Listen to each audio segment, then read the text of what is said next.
Good morning, everyone.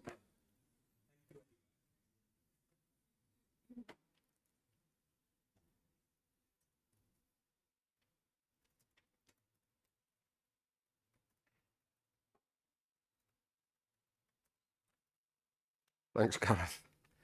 So, good morning again. My name is Ian White. I'm Chair of the Governance and Audit Committee, and I'd like to welcome you all here this morning. It's supposed to be a multi-location meeting, but as you'll have gathered, there's an internet problem, so no one can dial in at the moment. But we've confirmed that we are a quorum.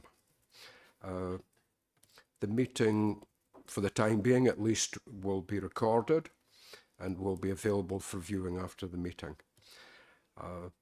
I'd like to remind you all that translation facilities are available, and if you want to use the facility, please select the English language option on the microphone if you are in the council chamber. For the time being, it doesn't affect anyone who's dialing in because they're not able to. For those wishing to speak, please press your microphone push to speak button, which is located at the bottom of the microphone console. And I would like to ask all committee members to put their mics on first, and once all committee members have had the opportunity to speak, then non-committee members will be requested to put their mics on.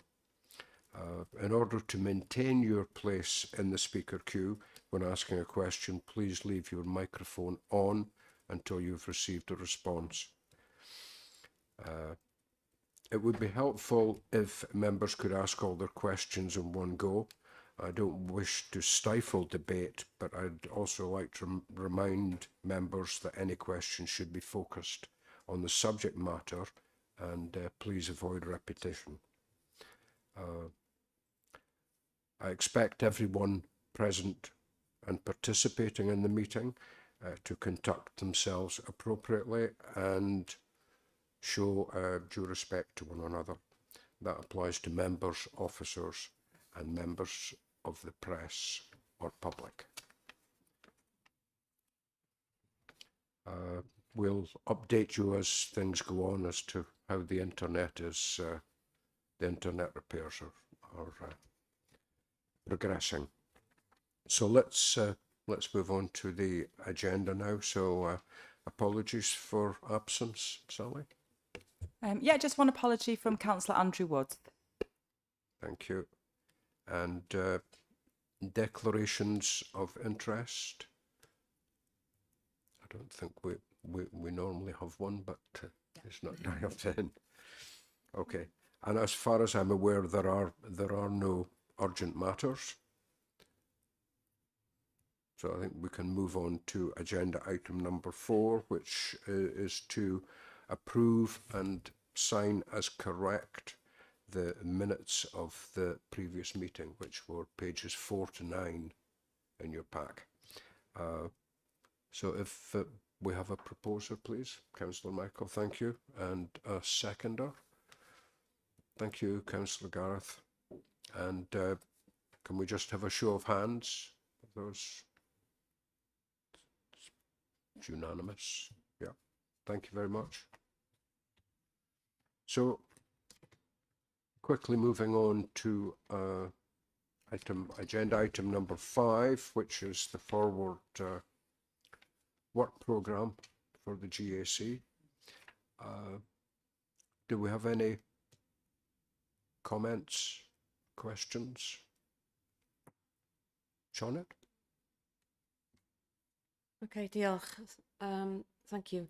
The Governance and Audit Committee are requested to undertake a self-assessment of the effectiveness of the committee. A regular self-assessment should be undertaken to support the planning of the committee's work programme and training plans. It also informs the annual report. Last time we undertook this task was in September 24, in the hour prior to the September committee meeting.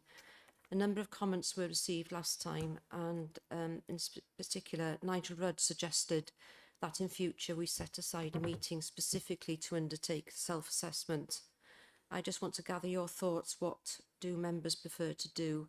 Set aside a date and time for a specific workshop or undertake the assessment in the hour prior to the February meeting?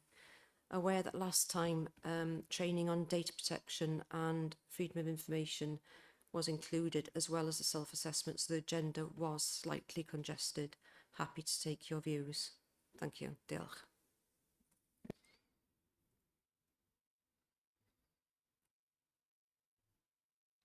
Councillor Gareth. Yeah, I think it very much depends on how much is actually in the meeting itself. You know, I'd like to, you know, when you see 507 pages like today, to think you've got an extra hour on top of that, then, you know, it's important that the assessment is meaningful, and that everybody's not thinking here, how long is this going to take, really? So it depends how heavy it is in February. If it's likely to be a fairly short meeting, more than happy to have it added on to the beginning. If not, maybe it's worth having a separate workshop. If I what I intend to do is send out the information beforehand so you can read up beforehand, then I'll do a slight, like a 10-minute presentation, then it's open for discussion. So shall I say the hour before, depending on the agenda? Councillor Michael, you had some input as well. Yeah, I was just going to say, if as long as we've not got any additional training within that hour, it gives us sufficient time. I do remember it being quite tight. I'll make sure it's just specifically, the hour is specifically for the self-assessment.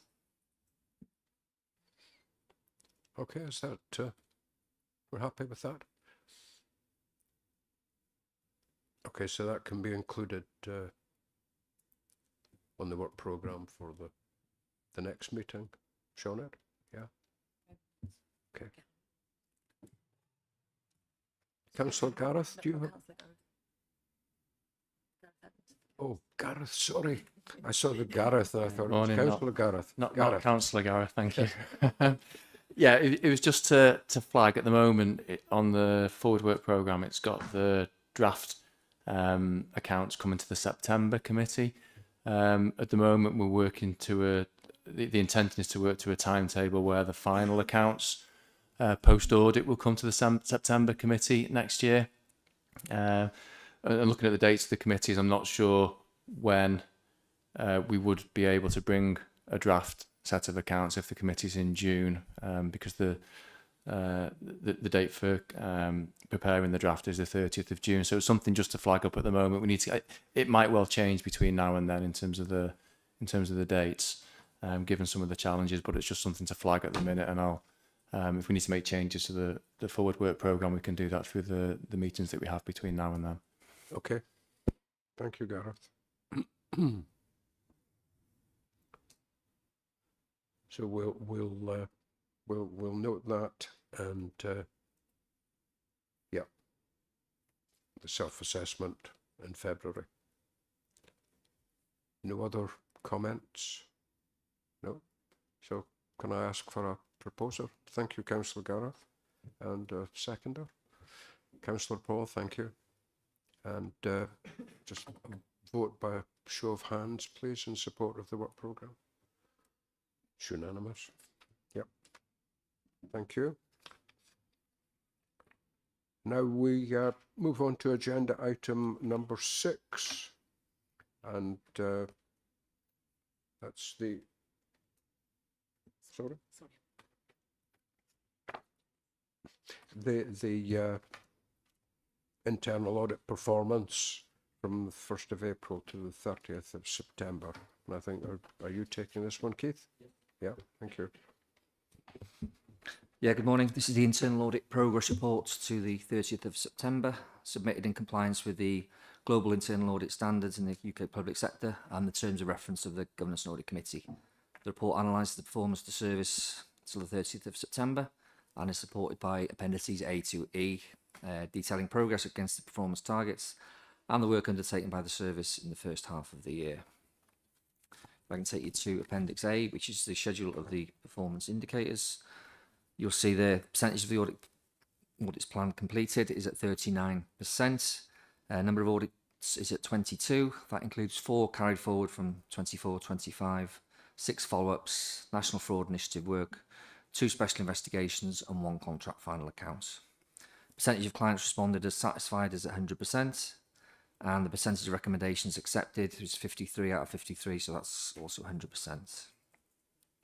Percentage implementation of critical and major recommendations, that unfortunately is at 0%, 0 out of 5. 3 HMO, houses of multiple occupation, major recommendations hadn't been implemented at the follow-up. 1 in cybersecurity was work in progress, and 1 major recommendation in information security was also work in progress. So all 3 of those audits are subject to further work before the end of the year. Percentage audits completed within planned time is 82%. Directly chargeable time is at 62 and £321 per chargeable audit day. The number of audit staff has reduced in this period from 6 to 5.02 full-time equivalents, where an auditor has left the service, and it's been decided that recruitment will be delayed until 26-27. Appendix B is a schedule of the internal audit work completed in the period. You'll see there 9 audits completed, 1 at the draft report stage financial assessments, and 4 were work in progress at the end of September. Just like to mention also, consultancy is at 79 days in the first half of the year, primarily in relation to CPR exemption work, 15 days, and additional work on financial appraisals, which is also accounted for 8 days. Scheduled follow-up audits is in Appendix C. You'll see there children leaving care, attendance management, and IT interfaces have all been revised as substantial assurance. Information and IT security and cyber resilience are now reasonable, like I say, with 2 major recommendations still work in progress there. And the HMO audit, there was 3 major recommendations still outstanding, and the revised opinion was still limited. Head of service attended committee in September, and I've received a progress report last week, the completed action plan, which identifies the progress to date, and there's still a bit of work to be done. So a follow-up will be undertaken after Christmas. Appendix D, schedule of some special investigations. National Fraud Initiative, 11 days, and then a couple of social services data breaches account for 45 days. Since the date this was written, we've had another couple of special investigations, so we're actually at 84 days for the year on special investigations. Appendix E is your schedule of contract final accounts. This was reported earlier in the year. We've had none since in relation to Ysgolfeiddiw in Glen Conway. Just like to refer you to paragraph 5.1, which is Councillor Stevens' comments, and the recommendation is in 2.1. That members are asked to consider and provide comment on the assurance provided to the Governance and Audit Committee regarding the progress and performance of the service in the first half of the year. Thank you.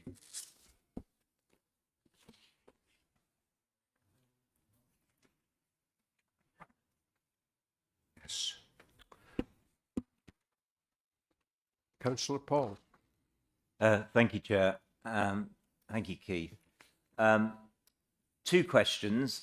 One on Appendix C, the follow-ups. I'm very concerned about the HMO situation. Is it possible for you to explain, I know you're the auditor on this, aren't you? That what the difficulties are in progressing that. And my second question is in relation to the special investigations. I can see for social services, you've undertaken 34 days work on special investigations for social services. That will have cost social services £11,000 in presumably at £321 a day. Is that ongoing or is that now concluded? Yeah, if I take the HMO one first, within the section there's obviously a principal officer and 2 enforcement officers. There's 1 enforcement officer that's been on long-term sickness absence since July, which is obviously making things difficult for them. And a lot of the recommendations, putting procedures in place, updating the website, etc. There was quite a lot of work to be completed. So, as I said, I received an action plan progress report on Thursday, identifying the progress to date, which I can share if you like. But we will have to undertake further follow-up work in January. Other than that, I can't identify specific reasons for the recommendations not being implemented. Well, I'm fully aware, in my judgment, that that regulatory section is severely under-resourced. Yeah. But is it not possible to draft in additional assistance to that regulatory service to get these matters resolved? Yeah, the business manager in regulatory has got involved since September, and it is the business manager that actually provided the progress report on Thursday. So they are having meetings, and they are trying to do their best really to get the recommendations implemented. Okay. In terms of the special investigations, don't know if you want to. Both investigations listed on the schedule have now been completed. One officer's been dismissed and another one's been served a final warning. So there's no additional cost to social services? No. Okay, thank you. An action plan has been put in place to address any weaknesses that have been identified out in the investigations. Thank you. We don't actually charge social services for the special investigations either. They won't receive a bill for that work that's undertaken. It's just what's allocated in our plan. Sorry to come back. So if you have a lot of special investigations in a year, Yeah. it just falls on the department, and you have to prioritise those presumably over. Over work, yes. Okay. Thank you.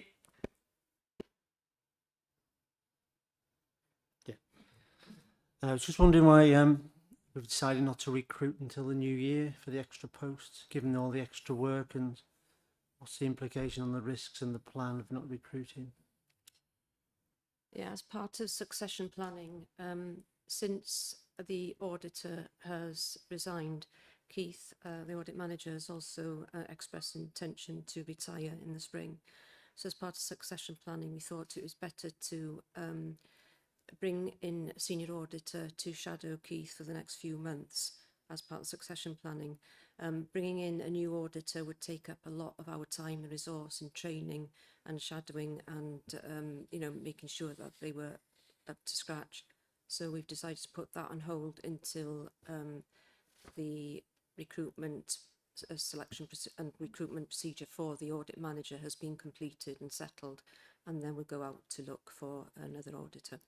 Thank you. You haven't considered agency staff just to cover the short-term period? Or? No, not at the time being. We'll achieve as much as the plan as we can do. I can't see that being an issue. Bringing somebody new into the department just takes up so much time and resource in managing them. I don't think it would be of value at this point. Thank you.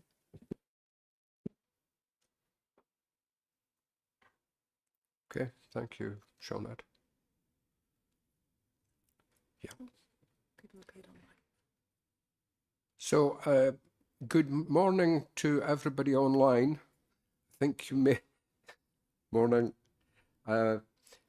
You will only have heard part of the discussion on the latest audit report. So I'm not quite sure how we handle the voting on that. I suspect you will not be able to vote on that item unless you are confident just on the paperwork that's been provided to you in the pack. But unless there are any other questions or comments, please can I ask for a proposer in support of thank you, Councillor Michael, and seconder. Thank you, David. And now we need to vote electronically. So please can we open the vote, please, for the electronic vote.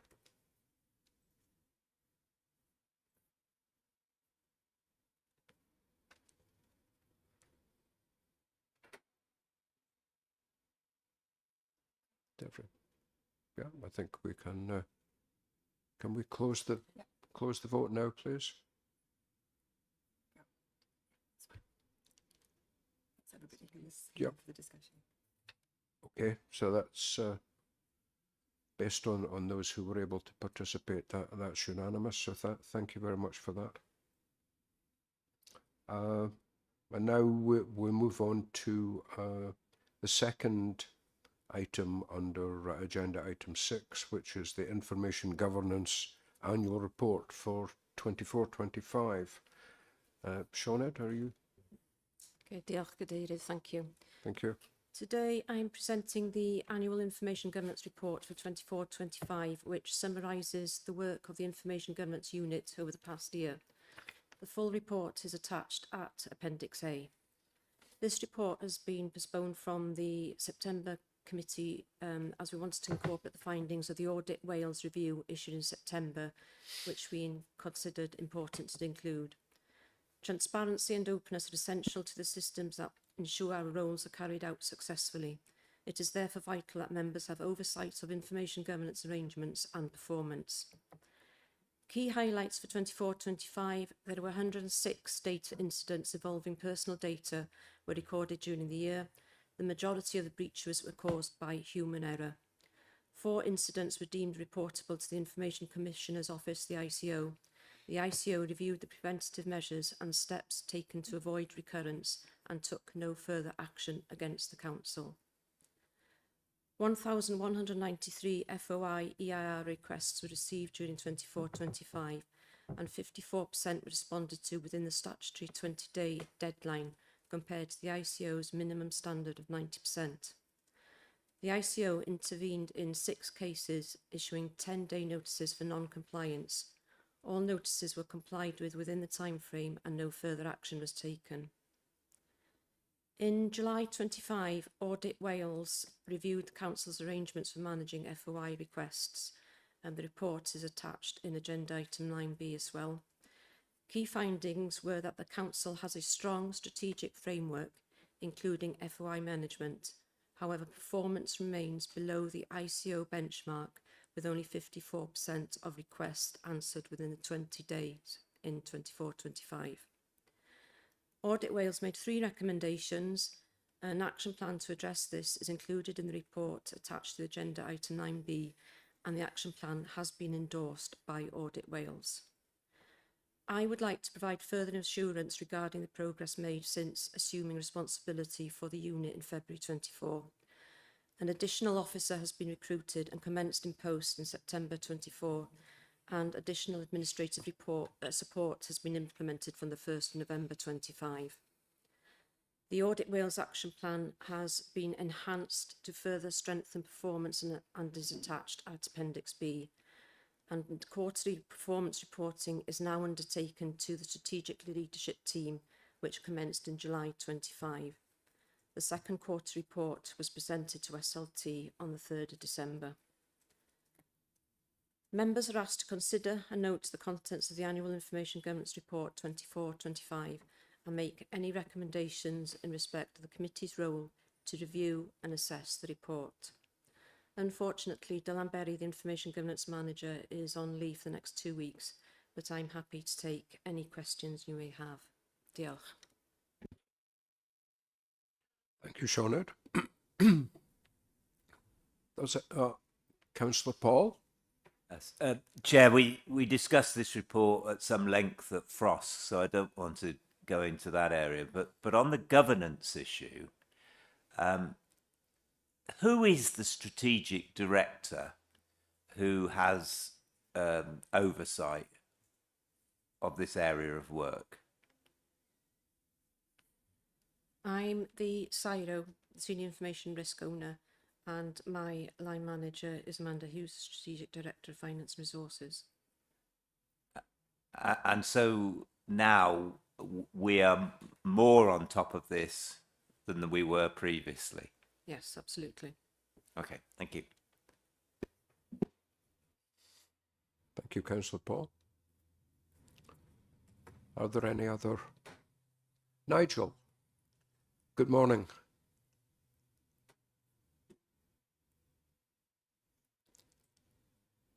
I think you're on mute, Nigel.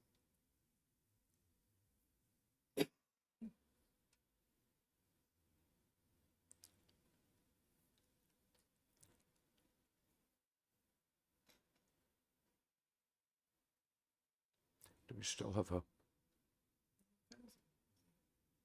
Oh, it's gone.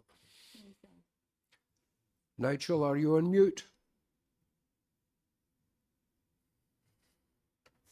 Nigel, the mute button is bottom right of the screen. Just make sure that's not selected. Other than that, if you go into audio settings, you can play with the volume. Or if you go into general settings, you can just make sure that the microphone is connected to the right device.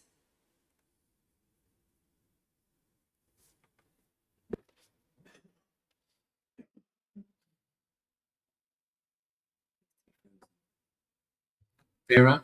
There we go. Yep. Yeah. We hear you now. Good, thank you very much. Good morning, all. Sorry for the technical hitches. I've got 4 questions on this report, please, Chair.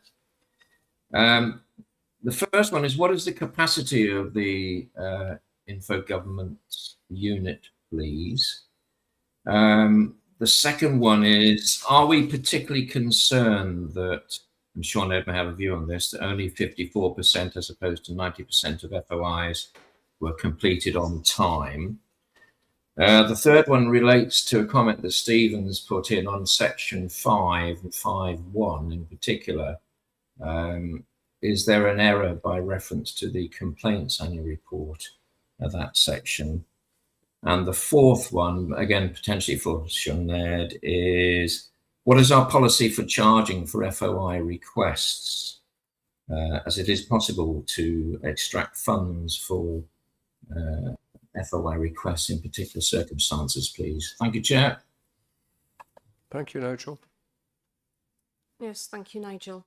The capacity team at the moment is 2 full-time equivalents corporately. We have officers in each individual services that deal with the FOIs on a daily basis. Resource is stretched, as everybody can appreciate. I've also identified some additional admin support for the team, which commenced on the 1st of November. 54%, yes, it's something we are looking to improve. That's why I've enhanced the Audit Wales action plan and put the information, the action plan into place, and also reporting quarterly to SLT on performance. We also intend to review the Meritic system, which records the FOIs, because there's some duplication of effort there. So that is in hand. As for section 1.5, just for clarification, the FOI complaints is a different process to the corporate complaints. FOI complaints are dealt with via the ICO, whereas corporate complaints are dealt with via the Ombudsman. And as to the final point on the charging policy, yes, we do have a charging policy in place, and it's usually for any FOIs which would estimate to take over 18 hours in time to collate the information. Thank you. Thank you, Sinead. Councillor Sam, good morning. Oh, you're on mute as well, I think. No, I'm not. I'm really not. Yeah, we can hear you now. You're right. Okay. Thank you. Yes. Good morning. Thank you. I just wanted to ask about the Meritech system that's been referred to in the action plan and that Sean has just referred to. Whether there is any evidence from other local authorities that this is something that will add benefit and value to dealing more effectively with FOI requests, please.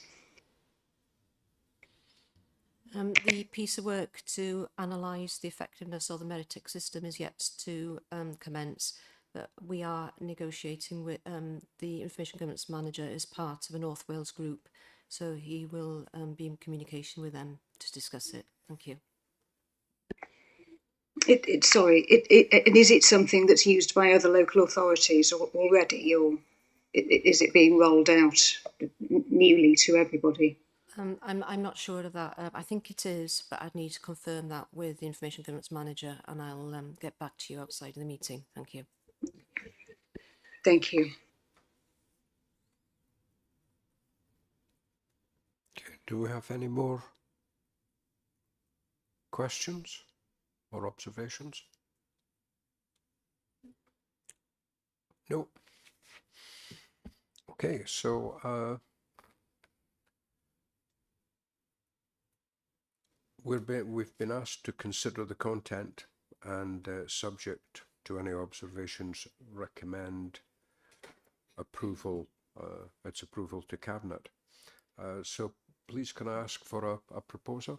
Councillor Stephen, thank you. And a seconder, Councillor Gareth, thank you. And we need to vote on this electronically, please. So can we open the electronic vote? I think you can vote now.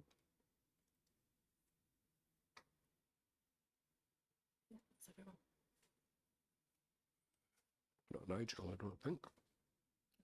Yeah. I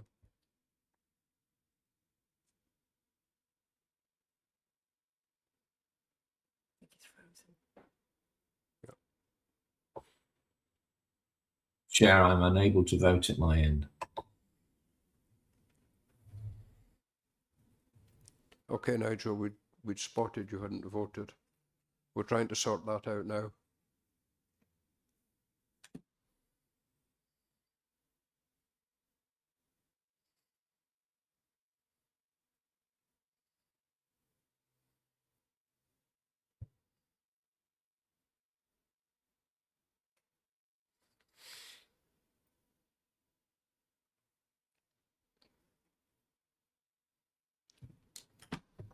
Vote for this, but it'll appear for next time we vote.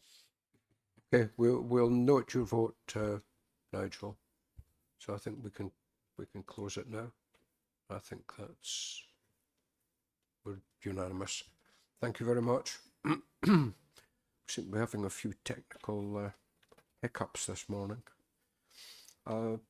So we can now move on to the third item under agenda item number 6, which is the draft contract procedure rules, where we've been asked to review the draft and provide comment with any recommendations being referred to Council for formal approval.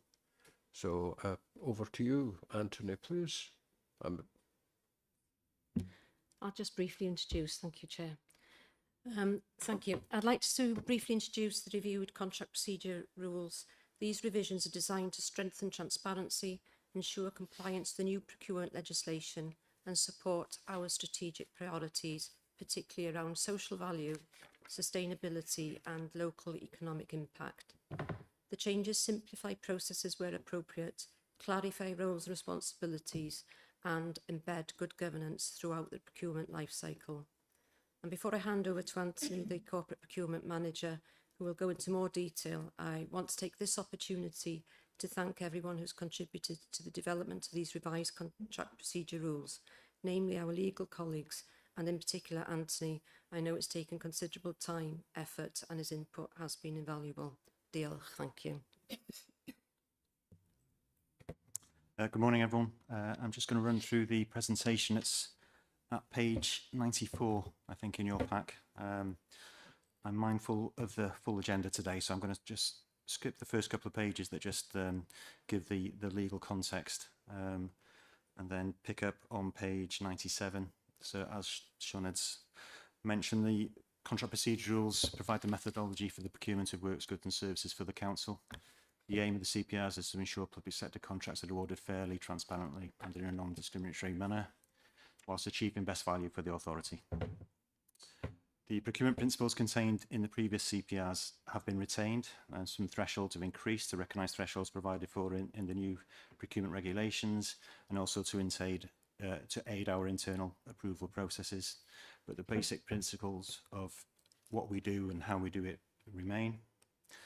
There's some new requirements in the CPRs introduced where required in the new legislation, particularly in relation to notices. The notice requirement under the new regulations is extensive compared to the old rules.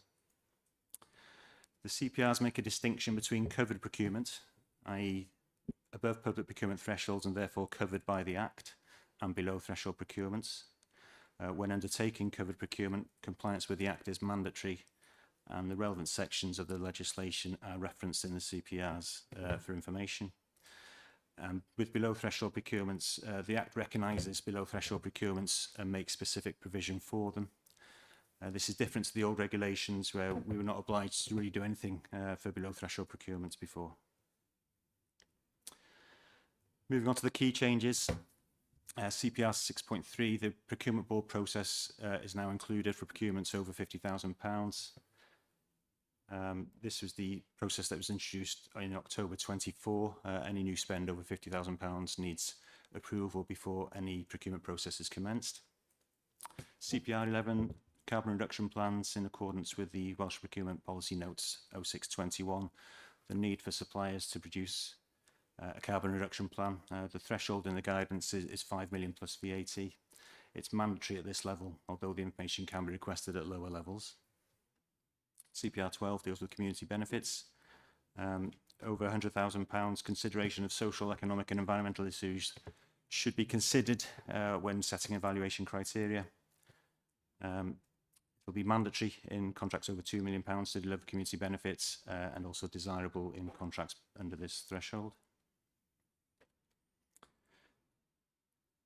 The thresholds for quotations and tendering, these have increased slightly from previously. So contracts valued up to £30,000, the requirement is that 3 quotes are sought. Where the market allows, at least 1 quote should be from a local supplier. And the head of service still has discretion at this value not to invite quotes, but still has that responsibility to demonstrate value for money. Contracts between £30,000 and £90,000, at least 4 quotes should be sought from suitable suppliers, including SMEs and VCSEs. Where the market allows, at least 2 should be from local suppliers. Quotes should be sourced using the Sell to Wales platform, either through the Quick Quote facility or through an open advert. And if open adverts being used, there are additional noticing requirements that are set out in the rules. Contracts valued between £90,000 and the public procurement thresholds. At least 4 tenders should be sought from suitable suppliers, including SMEs and VCSEs. Where the market allows, again, 2 of these should be from local suppliers. Service areas will be encouraged to advertise tender opportunities through the Sell to Wales platform. And again, if an open advert is being used, there are additional noticing requirements that need to be adhered to.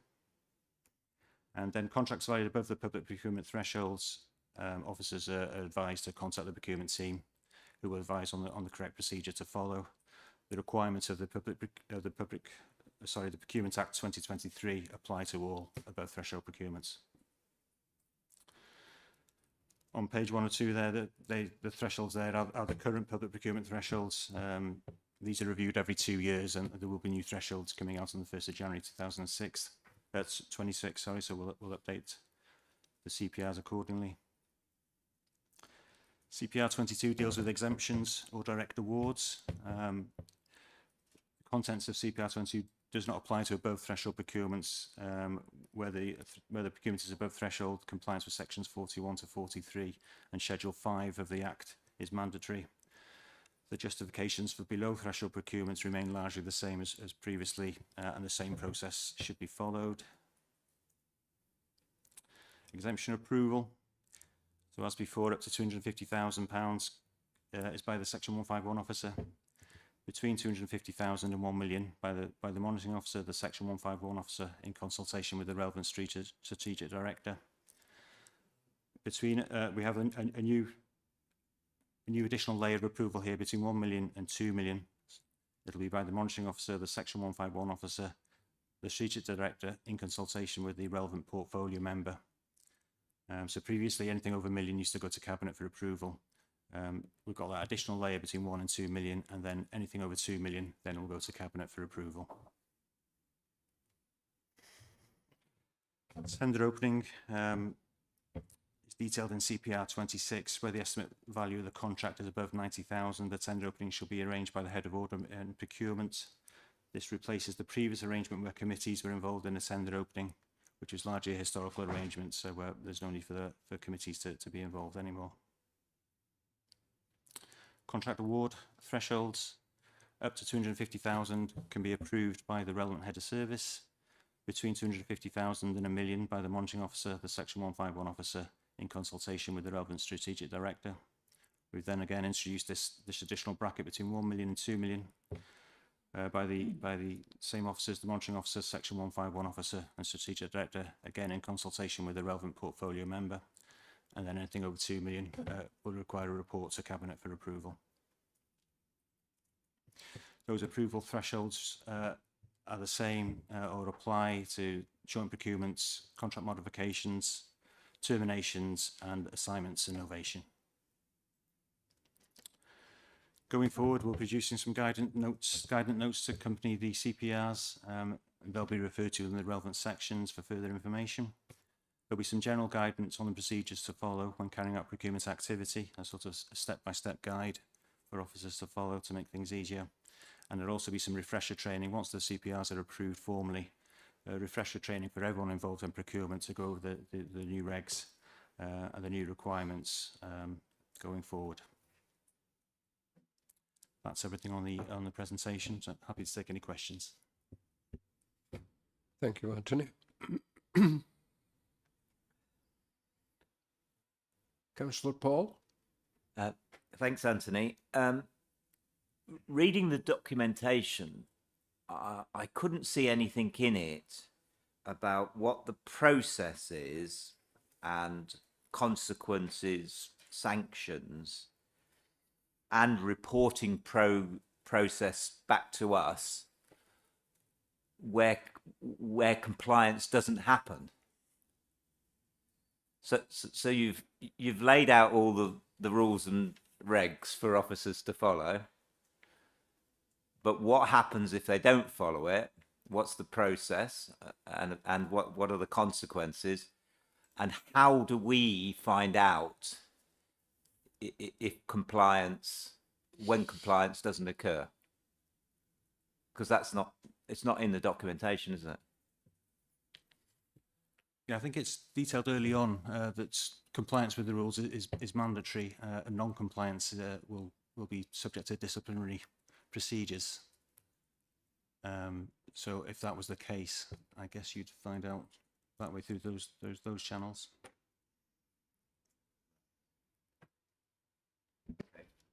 We also bring the annual procurement report to Governance and Audit Committee now, so any non-compliance would be highlighted there.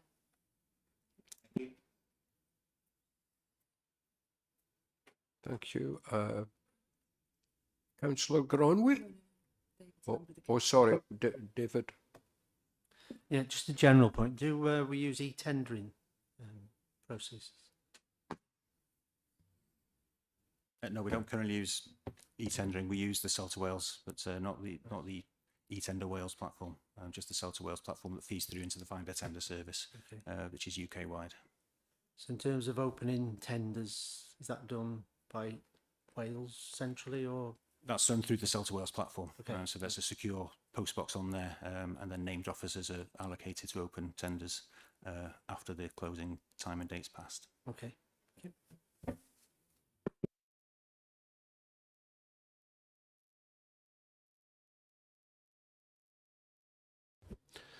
Sorry, Nigel, do you have a question?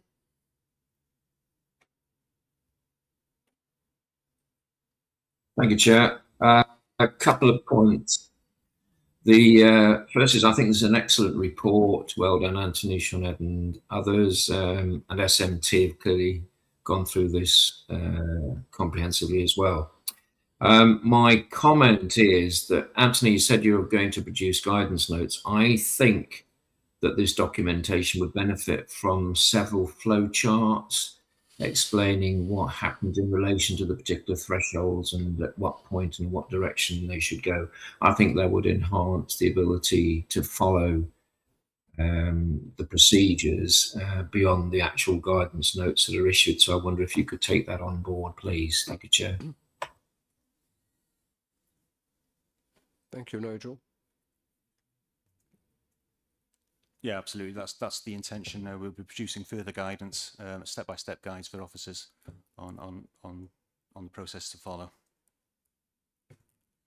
Thanks, Anthony. Councillor Gronwy? So can you hear me? Yes. Thank you. Thank you for allowing me to speak.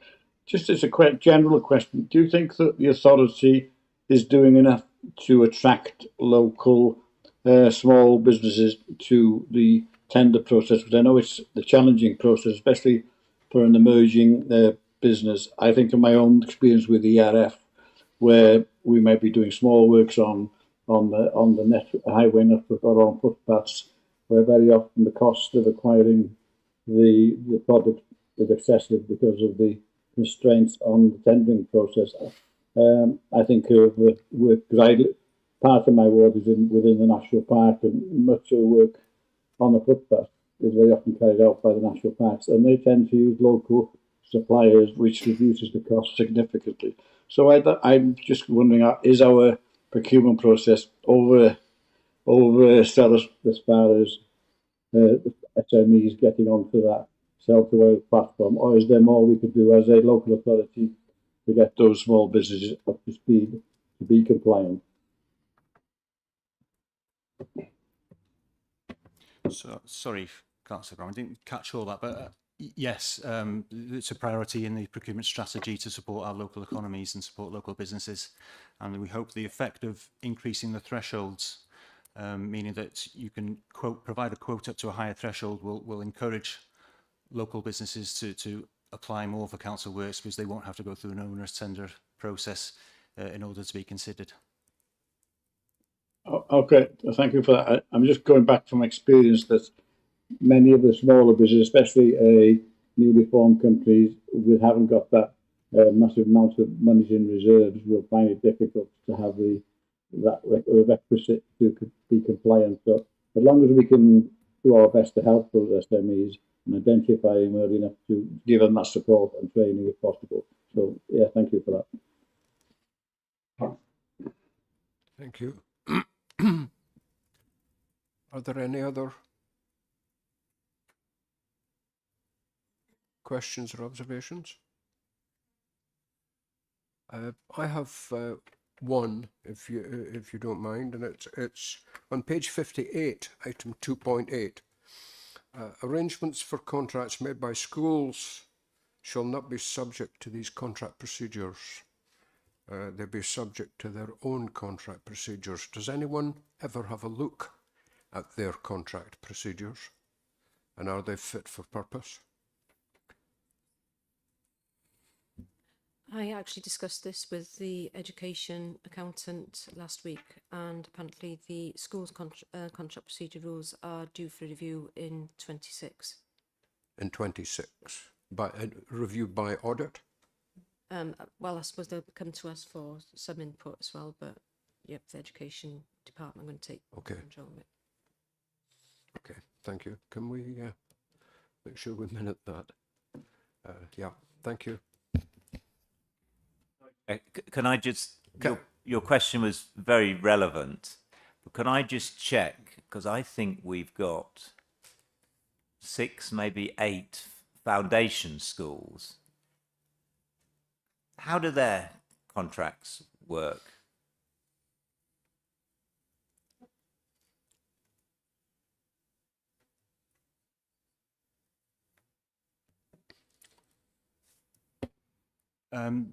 Well, they have, as previously mentioned, they have their own set of rules for procurement, and they're exempt from many of the requirements of the new Procurement Act, so they don't fall into those. The contract procedures for schools, it's quite an old document, so if somebody comes to the procurement team asking for advice, we normally direct them onto our rules and say, if you follow those, that'll keep things sufficiently open and transparent. But will the review in 2026, will that ensure that foundation schools contracts are also looked at? Yeah, we can certainly remind Education Finance to look into that, to the foundation schools as well. Thank you.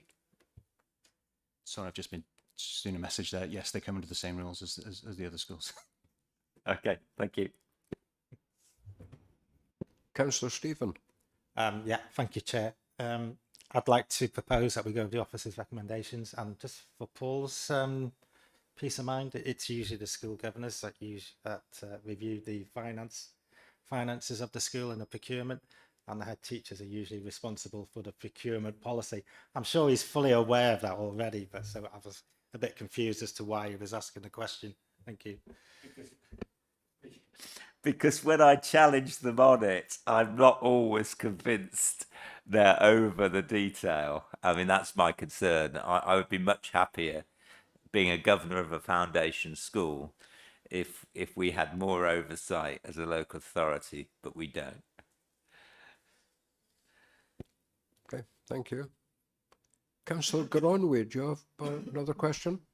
No, well, it's just a comment on the point that you and Paul have raised about governance on the schools, because certainly I'm very conscious of the fact that many of the PFI contracts will be coming to an end within the next 4 to 5 years. So I think we need to be on top of that to ensure that we are well versed in what actions the education departments are taking in that transfer of the PFI schools over to local government, to make sure we're prepared for whatever comes out of that, because we are reliant on them keeping all the buildings in a decent condition, and whether that will be guaranteed as they come to the end of PFI contract. Okay, thank you. No more questions or observations for Sioned and Anthony? Okay. So we have been asked to review the draft CPRs, provide comment with any recommendations to be referred to Council for formal approval. So once again, we need to have an electronic vote. So can we? We've had a proposal, we haven't had a second proposal. Sorry. Oh yes, sorry, I forgot proposal first. Stephen's proposed. Councillor Stephen. Councillor Stephen's. Councillor Paul seconding. Okay, so now we can open the. I'm getting ahead of myself. Now we can open the electronic voting. Can I ask you to vote, please? 1, 2, 3, 4. Yeah, that's everybody. Yeah. Okay, thank you very much. That is unanimous. So thank you again, Sioned and Anthony. So vote closed. And now we move on to item number 7,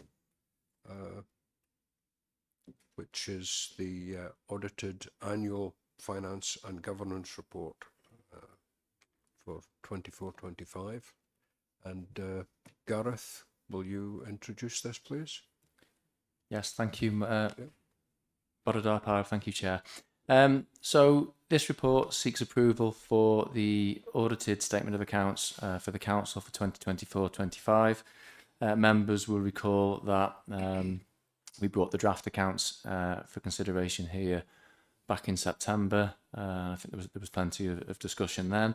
It also brings the annual return for the Conway Harbour Authority for the same year and introduces Audit Wales's accounts report and the final letter of representation.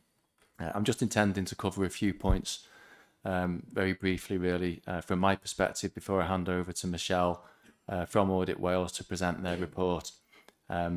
So I think the main point from our perspective is that Audit Wales proposes to issue an unqualified, so that's a clean audit opinion.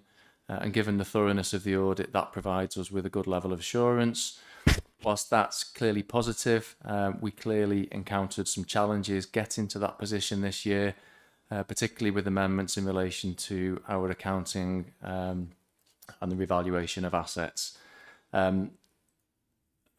Historically, we've previously elected to revalue assets at Conway every 5 years, which means that everything in terms of our land and buildings is all done in one hit. And that revaluation year this year happened to coincide with the implementation of new significant changes to lease accounting standards. So that certainly didn't help matters. And moving forward, now we've done the full revaluation, we'll be moving on to what's called a rolling programme of evaluations for our assets. So that means essentially we'll do roughly 20% every year moving forward, which is a much more typical way of dealing with that area of the accounts. We'll also be reflecting in full with Audit Wales on this year's audit. Whilst it's normal for there to be amendments on any accounts audit, I think there's no getting away from the fact that the volume of amendments required to the draft accounts this year, particularly around assets, has been more than we're used to and more than we would like. The audit has highlighted several areas where we need to improve ahead of next year, and work is already underway to do that, and that will continue at pace. I just finally, really, before handing over, it's worth noting that the amendments don't affect the council's revenue outturn or financial resilience. So I'll stop there. I'm sure there'll be questions following Audit Wales's presentation, but I'll hand over to Michelle and she'll take you through their report. Thank you, Gareth. Thank you, Chair. Yes, good morning, everyone. So this report is presented following the completion of our audit. Although we were unable to finalise our work in time for the October meeting, I can confirm that the audit is now complete. I will take the report as read, but would like to highlight a couple of areas. As Gareth noted, we intend to issue an unqualified audit opinion confirming the accounts give a true and fair view in all material aspects once we received your signed letter of representation. The materiality threshold was set at 5.49 million for this audit.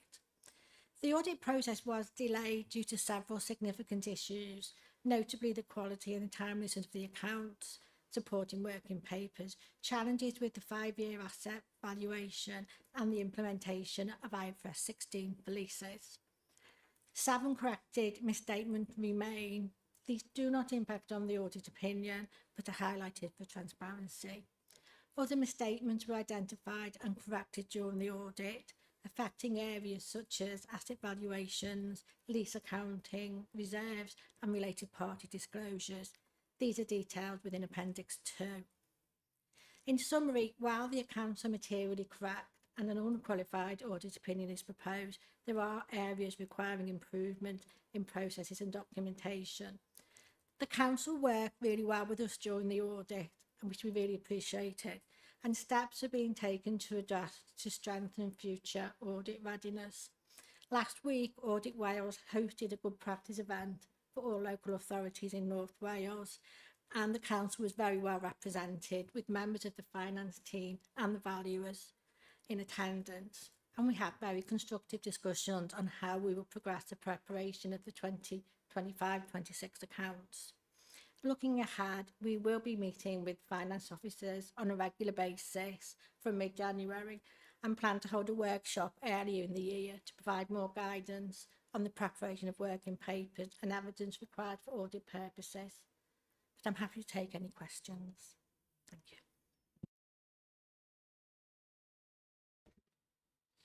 Thank you, Michelle. Does anyone have any questions for Councillor Paul? Thank you, both Gareth and Michelle. I'm very conscious that from my university days of studying economics, how auditors like the economist Hayek's perspective on spontaneous order. This may be a reminder to you, where he asserts self-generating, self-organizing, complex adaptive systems that emerge from the unintended coordination of intentional action. They exist when a pattern emerges from multiple dispersed individual elements without any coordinator arranging that matter. And it seems to me that these accounts this year, in the time I've been on the council, seems to have been the most messy to get to the final situation. You may challenge that view, but I think the concern is to understand the detail of the work, therefore, going forward, in a sense of how that messiness will be reduced. It can never be reduced, it would be reassuring if that was the case. The other question I have, and this is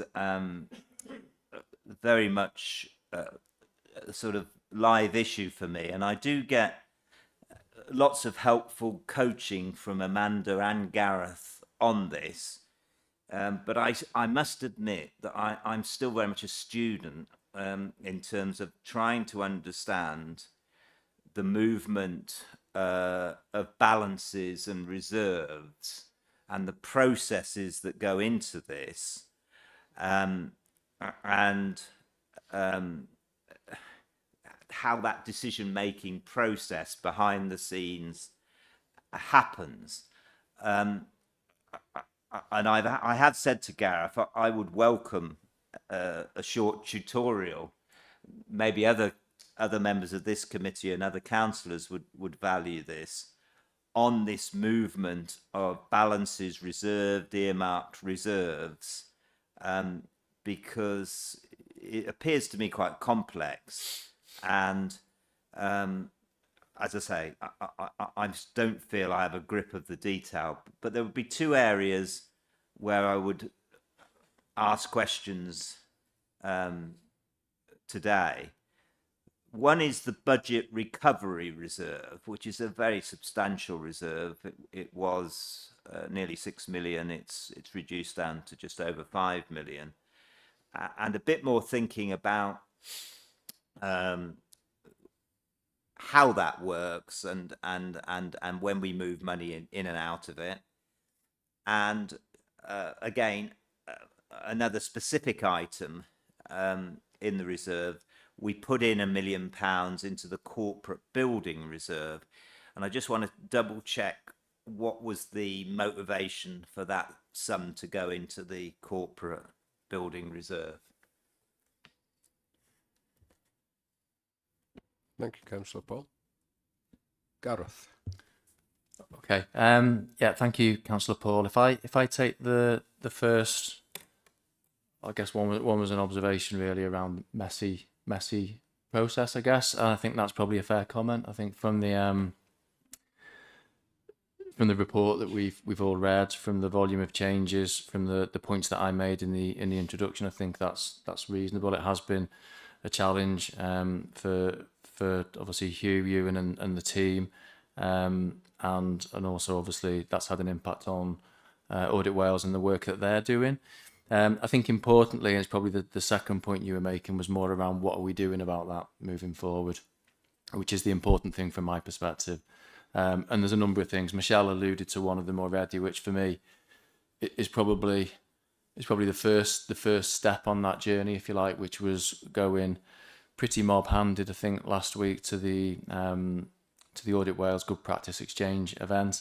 I think the fact that they're delivering events like that to all, not just local authorities, but to all local authority bodies, so including the fire and the police authorities and the national parks in those meetings across Wales, and are covering, as part of those sessions, quality of working papers and valuation of assets, suggests that it's a wider sector issue that we're grappling with rather than something that is necessarily specific to us. But we clearly didn't help ourselves with the 5-year revaluation. I guess the only thing we were unfortunate with was the timing of that happening to coincide with changes that had been deferred for a number of years, and then they decided to implement when it happened to coincide with our 5-year evaluation. So that was unfortunate, but that's by no means making any excuses. I think we should have been better prepared as we reflect. I think we acknowledge we should have been better prepared for both of those eventualities, really. I think I did reflect actually that, and I don't know to what extent the audit covered assets 5 years ago, but obviously we're going back 5 years, would have been bang in the middle of COVID. So it would have been a very different, I guess, audit experience as well back then. So it maybe didn't pick up some of the issues, certainly around data, where there's maybe inconsistencies in some of the planned data with the Tech Forge system, for example. So I guess moving to a rolling programme will help alleviate some of that. It will spread the workload. It will get us into the discipline of revaluing assets, working with auditors every year and teasing out some issues and addressing them at an earlier point rather than it being almost like a big bang situation where we're evaluating a portfolio of probably £500 or £600 million in one hit, and obviously you very quickly can get some big values in there, which ultimately, like I said earlier, it's very technical accounting, but it's all wrapped up really within the balance sheet. I think there's certainly a need for us moving forward to implement a more robust quality checking process in terms of working papers and getting some consistency in our working papers, so that whether that's a peer review before they're signed off, and making sure that what we're providing doesn't get into this email back and forth with auditors, so we're clear on what they're asking for and what we're providing at the first time of asking, as far as we're able. It will never be perfect. There will always be interpretation and discussion that's needed, but I think certainly that's a step that we need to be taking as well. And then I guess the way that we manage the programme, it was rushed to get to that. We were very keen to hit the 30th of June deadline. We were aware that if we didn't, there was an increasing likelihood that we would be audited around about this time of the year. And obviously, given the other challenges we've got in terms of setting the budget, we were keen to avoid that. I still think probably it was the right thing to do, notwithstanding the pain that we've had to endure to get to this point, because it is done now. And I'm aware that I think there was only 8 authorities out of the 42, I think, that managed to get their accounts certified by the end of October. So it is a challenge for authorities beyond Conway. But I think there's a number of things. Obviously, working closely with Audit Wales, they'll provide us with their reflections in more detail for us to consider. And obviously, there's some things that we can quickly put in place. But I think the management and making sure that where we're setting deadlines in a closed down timetable, that everybody is clear that those deadlines are deadlines for a reason, and they're not just there in a document and maybe not paid the regard that they need to have paid to them. And once you start getting slippage into that, you then, because it is a challenging timetable anyway, in a challenging window, you very quickly end up in a situation where you haven't got sufficient time to quality check the accounts, to review the accounts. You're potentially rushing things through to get them in, which I think, if we're being honest, probably has happened, and you haven't got those working papers, which should be being prepared at the point that the work is being done. So there's some clear areas where we can improve moving forward there. And I think, I guess it's a warning to us this year, and it's a bit of a wake-up call, if that's the right way to put it. But we certainly, under no illusions, we need to do better next year. On the balances, I think Amanda was going to come in on the 2 questions, wasn't it, in terms of the reserves? Thank you, Constable. So I guess just in the context of the general comment around understanding movements in reserves, then obviously we can facilitate anything in relation to that. I think accounts, financial statements in that context are quite complex, and I think I guess I would observe that you'll notice in the reserve statement that you have effectively 2 types of reserves. So usable reserves, so that's the real money, that's the real savings, cash, and unusable reserves, which effectively are essentially the other side of technical accounting entries, and a lot of the items to do with the revaluation reserve and the IFRS stuff that we've been talking about today in the context of the issues with the accounts are actually technical adjustments between unusable reserves and the revenue statement. But so anyway, as I say, we can provide whatever information or support for members in terms of understanding that. But the critical stuff is the usable reserves, as I say. In terms of the 2 specific earmark reserves that you've referenced, obviously, just last month, FROSC had a detailed report on all the earmarked reserves, and details will have been in that report about them. I think you'll recall, in terms of the budget recovery reserve, essentially that is just partly a historic earmark reserve that's been set aside to essentially allow us the flexibility to support the revenue budget in the year if needed. If there are pressures because of either savings not being achieved or other pressures, as opposed to falling on general balances. But I think, as I've highlighted before in the way I've presented our general balance position, you'll note that I've often corralled the budget recovery reserve and the pay pressure reserve along with the general balances, because essentially that is the money collectively that we have effectively to support our overall financial position.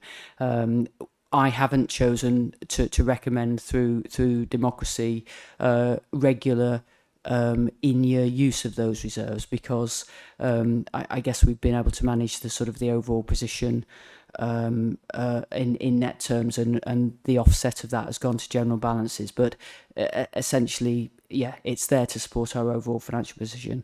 In terms of the corporate building reserve, then that effectively is again an earmark reserve, recognising that we have some specific risks around some of our buildings to do with dilapidations and what have you, and that money's there, been put there effectively to support some of those costs. I can obviously, away from the committee, give you some more specific details about that, but that's what that's for. Thank you.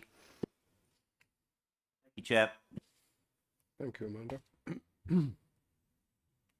And if there is any briefing arranged on reserves, can we ensure that lay members receive an invitation as well?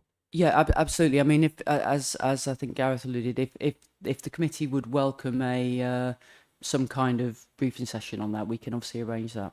Okay, thank you. Nigel, you. Thank you, Chair.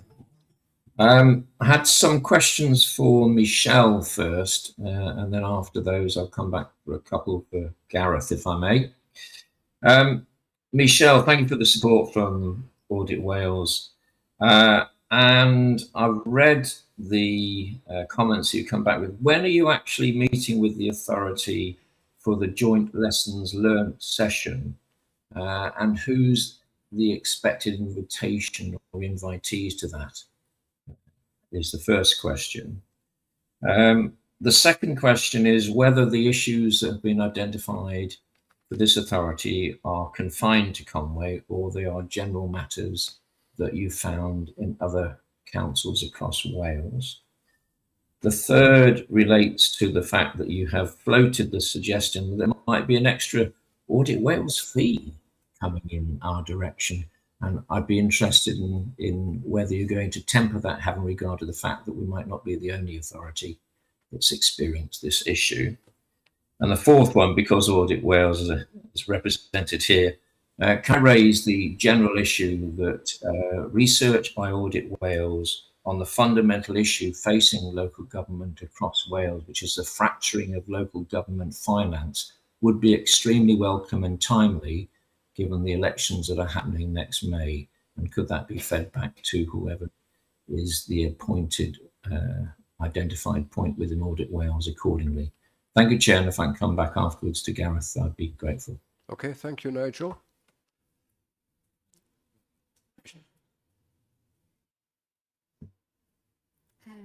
Thank you, Chair. Thank you, Nigel. Yeah, so the lessons learned, we're going to be initially meeting with Hugh, you and the finance team, and with the valuers post-Christmas to talk about, how it felt for everybody. So it won't just be us with our opinion, we'll be sharing. We expect them to share off their thoughts on how the audit went and how we can all make it more efficient process going forward. And I think then we would be engaging with Gareth and Amanda as well to find a way forward. but we do plan to meet them on a very regular basis going forward to talk about. So once we have our post-project learning and we get all the ideas out of that, then we'll have a training session with the finance team members and the valuers to talk about the audit evidence and the working papers that we'll need. And then going forward, regular meetings with them just to talk about where you're up to with the changes that needed to be made, what progress is making, are there any concerns? And we've already said to you and in the team that, you know, our door is always open for any queries, any questions, please just contact us. We'd much rather know what, you know, have queries in advance of the audit and be able to help than actually face them during the audit itself. So the issues we found this year, a lot of councils, because it was the implementation of IFS 16 with leases, as we noted in our audit plan to yourselves, it was a risk that all local authorities faced this year, and I think everyone found it very challenging situation. So yes, extra fee. We're currently looking at the additional costs that we incurred for the audit, and we'll be talking to Gareth and Amanda about what element of those will be recovered. And sorry, I didn't catch the last question. Sorry, let's start again.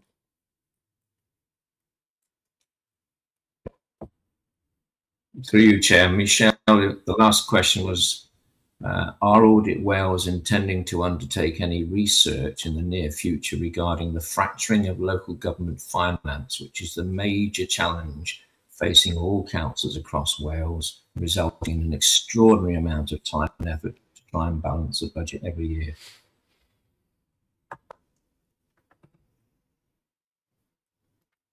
Perhaps I can come in, Chair. Yeah, sorry. Apologies. I'm being a little bit naughty and jumping in on Michelle's behalf. But I'm just aware because a meeting appointment was sent to me just the other day. I think Audit Wales are doing follow-up financial resilience work, which is looking at the global position across Wales, and I think they're intending to interview all of the Section 151 officers as part of that process. I guess what I'm not clear of is the timing of the output, and I guess realistically it's not going to be ahead of the Senedd election. It may well be ahead of, well, or I'd assume it definitely will be ahead of the local government elections the following year. But yeah, there's definitely follow-up work being undertaken in terms of financial resilience. Thank you, Amanda. Councillor Gareth. Thank you. You know, you gave a really good explanation, Gareth, about the issues with the asset valuations.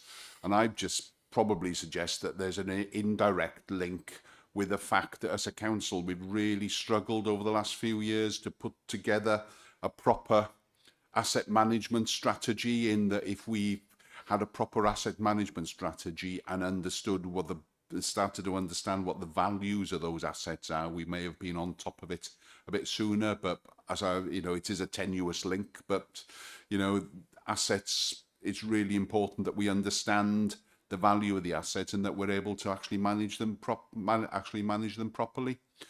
Having looked at all the points picked up by Audit Wales, as far as I can see, none of them will have had an impact on any of the decisions that the council actually made during the year. And on that basis, the fact that we've actually got to where we need to get to is a good position to be in. So I'm happy to actually recommend that we accept the accounts and we vote for the accounts. Thank you. Thank you, Councillor Gareth. Nigel?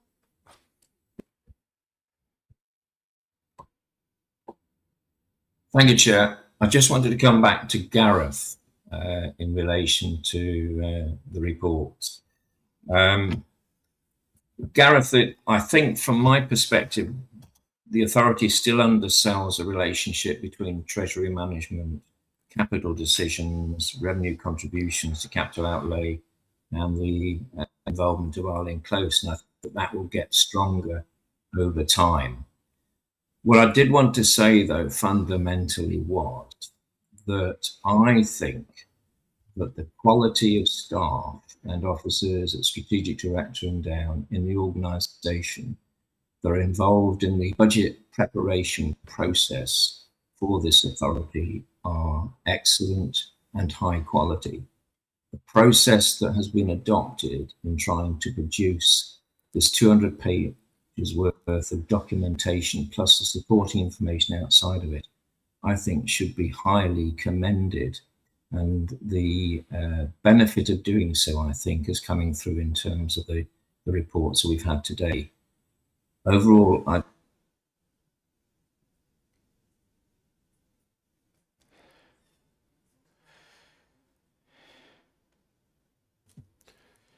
Sorry, you're back, Nigel.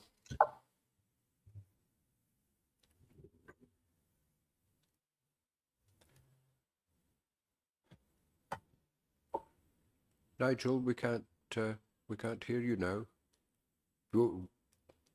We lost you halfway through your comments.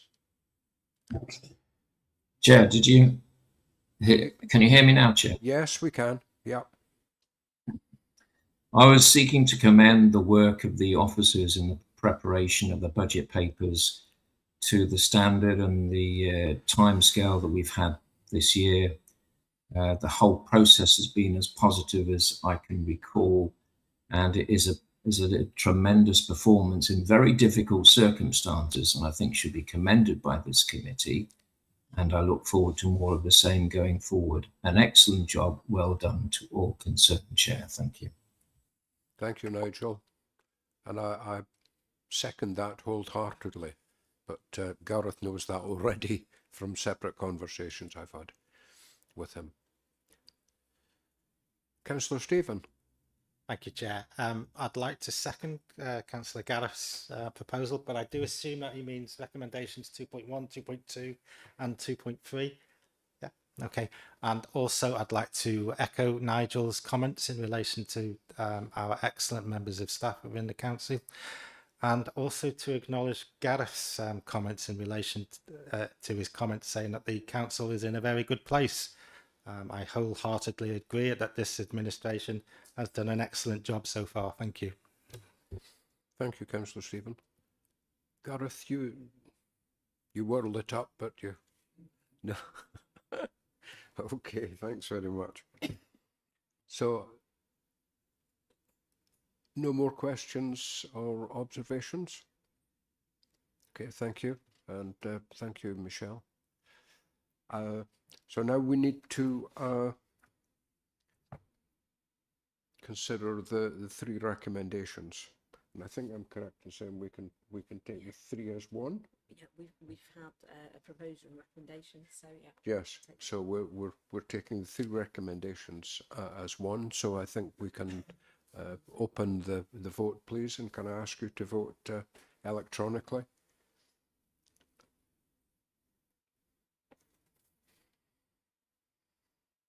2, 3, 4. Yep. And me. Yep. Okay. Thank you very much. That is unanimous support for the three recommendations. Thank you.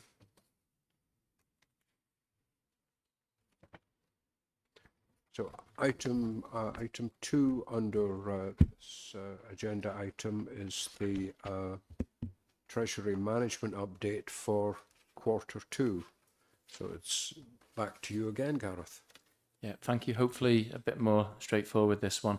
Members by now are very familiar with the quarterly updates for Treasury Management that come to this committee. So this report provides an update on Treasury Management activity for the first half of 2025-26, in line with the approved Treasury Management Strategy and SIPFA's Code of Practice. The report and the appendices that accompany it outline the economic context, key borrowing and investment movements, and confirms that all activity complied with the Council's Treasury Management Strategy and prudential indicators. Notably, external borrowing reduced by 41.3 million from the start of the year, and investments decreased by 19.6 million, again since the start of the financial year, and that reflects the management of the cash position and funding of the capital programme. So the report demonstrates that Treasury activity continues to support the Council's financial resilience and compliance, with all risks managed appropriately and no breaches of policy limits. Just before I take any questions that members may have, it's just really to, if you haven't seen or had an invitation, which you hopefully all will have, there's some training that's been arranged with Arden Close for Thursday, I think it's Thursday this week. And that's the regular session that I know members have found very useful and informative ahead of us setting our Treasury strategy for the following year, which we'll do early in the new year. Thank you. Yeah, thank you for organising that, Gareth, by the way. So, does anyone have any questions or for Gareth or observations? Councillor Paul. Thank you, Gareth. Gave you a heads up on these two points. I noticed in table 2, Treasury Management Summary table, at the end of September, we had a balance of 169.2 million and an interest rate of 5.15%. Should I be concerned at that high interest rate? That's the first question. And the second question is, further in the report, it gives the proportion of financing costs to net revenue stream. And those are continuing to go up, or forecast to go up over the next couple of years. Should I be concerned about that or not? I guess I'll repeat the answers for the committee that I gave you in writing last week. In relation to the first one, I guess what we have to be mindful of with the capital programme and the borrowing that, the borrowing that we have, a lot of it will have been in place for many, many years, taken, the borrowing that we know, we're talking about assets that have got lives of 30, 40, 50 years, and our borrowing often reflects those timescales. So it's reflective of the, I guess, the economic conditions and the borrowing rates at the time that we needed to do what was done. And obviously those are historical decisions that have been taken. You'll know, Councillor Paul, from the discussions that we've had in this committee that we've, I guess if we were to reflect, we probably, and hindsight's a wonderful thing, isn't it? But we would have ideally have locked in some more longer term borrowing than we did when rates were at their historic lows. So we are taking what opportunities we can to remove some of that short-term borrowing risk by listening carefully to the advice that we're given from Arlen Close around what our borrowing requirements are, but trying to get some interest rate certainty so we're not exposed to any potential risks and shocks that we've seen in the past, probably, well, in the past few years, but going back to 2008 really. So yeah, I'm not concerned. I think it's reflective of the and that's a snapshot at that point in time as well. In terms of the second point, I think I shared my view with you. It's not a table that I particularly like, that table at the end, which sets out and it tries to project. Now, it's working on a number of assumptions, and I think I reflected in my email back to you that I went back and had a look at the rates that were being projected 12 months ago, and they were higher for this year than is actual by about 0.5%. So it is a movable feast. We don't know, just to give a quick example, at the moment the figures are based for next year on an assumption of 5% council tax and on an assumption of 2.3% in terms of additional funding from Welsh Government. And obviously there's a gap there that we need to close, which will impact on those figures as well. So I think the point I'm making, it is a movable feast. As long as the rates here tend to hover around the late 5s, 6.5%, I think as long as we're in that region, and obviously we're acutely aware of the impact on revenue of our capital programme, and we've tried to do what we can to rein it back in, but obviously there's also a need to invest in some in some assets as well, because the revenue implications become greater if we don't. So it's something that it's a table that some authorities don't include in there, and some all-in-close advised authorities don't include in their reports. I do think it serves as a useful gauge.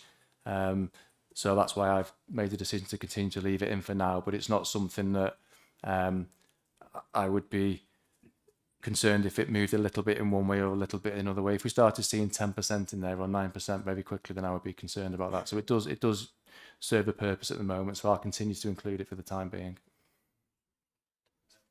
Chair, and I'll certainly be back on this if it does get to 9 or 10%. Thank you. Can I just also come in just to add on that point specifically about our share of revenue? And it's an interesting point, Councillor Paul, about should we be concerned about it, because it's a moot point that I've also thought, should I be concerned about it? But I think unfortunately it's quite a complex position, and I think the difficulty is because for argument's sake, as an authority, we for instance have higher debt than we might otherwise have had, because we've obviously done all the coastal protection work, and the way that the way that Welsh Government has chosen to fund that is not through grant, but through giving us the ability to borrow. So obviously our borrowing is much higher because of the way Welsh Government has financed that. So you've sort of got to temper those kind of things in the context of where we would sit as a percentage. But I think the critical point really, and I guess something that we've been making sure that members are acutely aware of, is the revenue implication of its capital decisions at the time it's making those capital decisions, because I think historically that may not have always been the case, and capital was a little bit seen as a freebie in a way, and obviously you've then got revenue consequences to that.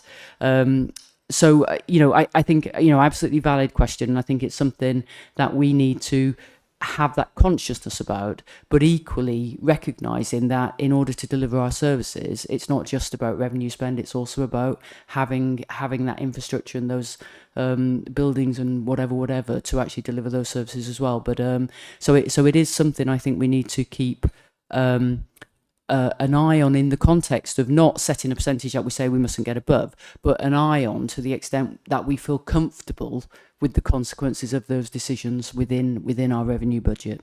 Thank you. Thank you, Amanda. Nigel.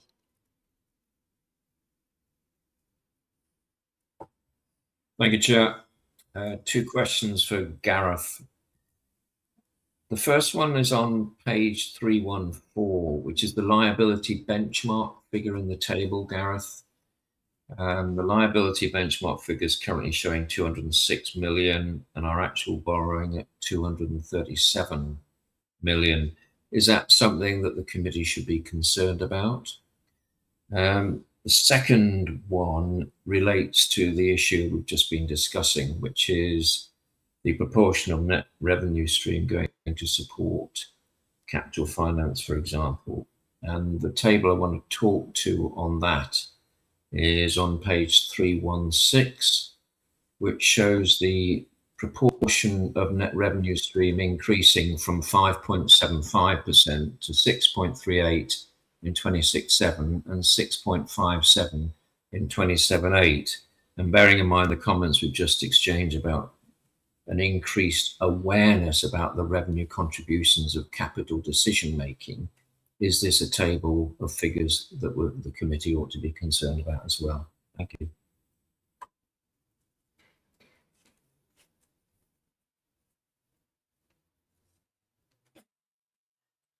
Thank you, Nigel.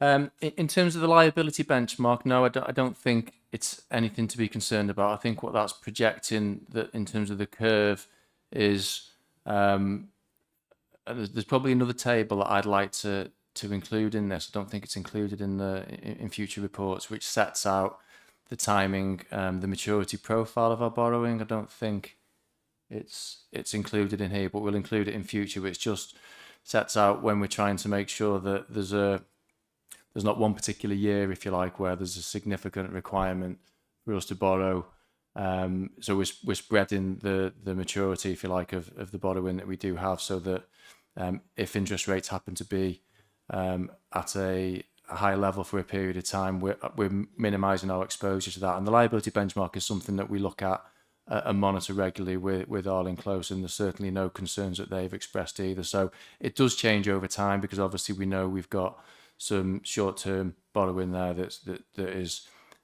being replaced. And as I alluded to earlier, there is a desire to replace that with some longer-term, certainly with longer-term borrowing, certainly with the forecast that in terms of interest rate decisions later this month and early in the new year would hopefully make that more of an opportunity and tie in quite nicely with when we're likely to need to borrow. So in doing that, that would start to change that shape of the grey portfolio of loans that we have. So I think not to be concerned with that. I think it's probably very similar to what you would see in a lot of authorities that are doing low risk activity like ourselves, maybe a little bit more short term here than others, as I've alluded to. The second question felt very much like the question that Councillor Paul had asked me. I don't know, I caught some of it. I think in terms of the table at the back, I don't know whether you caught my response to Councillor Paul, Nigel. It's a useful gauge, I think, was the gist of my comments to Councillor Paul, which is the reason I leave it in there. It is on an upward trajectory on the face of what's in there. But if we go back and look at the report last year, the figures that we were projecting were in that ballpark and a little bit higher, and the actual for this year is lower. And that's despite interest rates not coming down as quickly or as far as was being predicted at that point in time. So it's a gauge, it's a barometer. It reflects that we are, whilst we are trying to manage our spend on capital, we are investing in capital. There's about 12 or 13 million pounds worth of borrowing generally in each year. So that is adding to our debt. So, it would be great if we had a significant influx of revenue funding, which would reduce that percentage, wouldn't it? So I think I covered it with Councillor Paul. Really, it's a gauge, it's a barometer. It's not something that concerns me, but we are watchful in terms of it.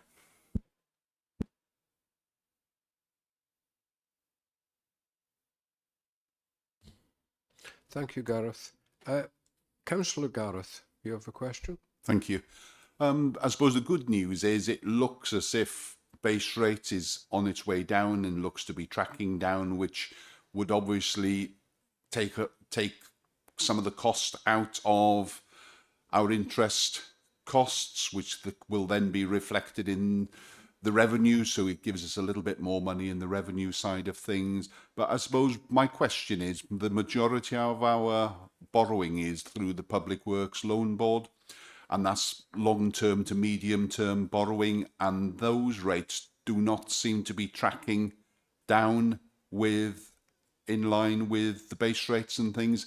Is that an area of concern for us? And are we likely to carry on using the Public Works Loan Board, or are there other alternatives out there in the market which would give us better value with banks and other institutions, I suppose? Yeah, thank you, Councillor Gareth. The PWLB doesn't, the rates that we get there don't necessarily correlate with base rate, which is the point you were making. What we're likely to see there will depend, I guess, on market sentiment and market confidence following recent budget announcements and economic performance, really, and confidence that the markets have in the UK in that regard. I think historically what we have seen, though, with recent in the past 12 or 18 months, where the base rate has gone down, there has been generally a correlation with the rates that we're able to access in terms of accessing cheaper funding through the PWLB. Generally, that would be where we would do our long-term borrowing. Some we're able through our strategy to undertake short-term borrowing with other local authorities, for example, depending on their need, and we can get preferential rates at times with them. But longer-term stuff is generally Public Works Loans Board. We do have the option of using, I think it's called the UK Infrastructure Bank, which is, it does have preferential rates, but it's generally for very or quite large capital requirements, and there has to be a green element to it, so climate change related activity. So that's something that we are mindful of, and it might be it's something that I'm quite keen to explore, because there's potential there when we do need to come and undertake borrowing for the crump schemes, whether we're able to link that, because obviously there's a climate element to that. So it generally will be for longer term the PWLB or what I've just mentioned in terms of the infrastructure bank. Yeah, thanks. I was just trying to get the point across is that we won't see the full value of, probably won't see the full value of the base rate drops coming through in savings to ourselves in interest rates. Thank you. Okay, thank you. Councillor Gronwy? Yeah, just a quick one. This, it was brought to my, well, it raised my hackles when you're talking about the cost of borrowing, and a lot of the work in Amanda's quite has been based on the substantial amount of coastal protection work we've done in Conway, which is a significant investment in our infrastructure. But investing in that infrastructure, some of it also benefits the national infrastructure, such as the railway and the trunk roads travelling along the North Wales coast. So I think if we can secure borrowing by any other means that is beneficial to the authority and the country as a whole, I think we need to investigate it.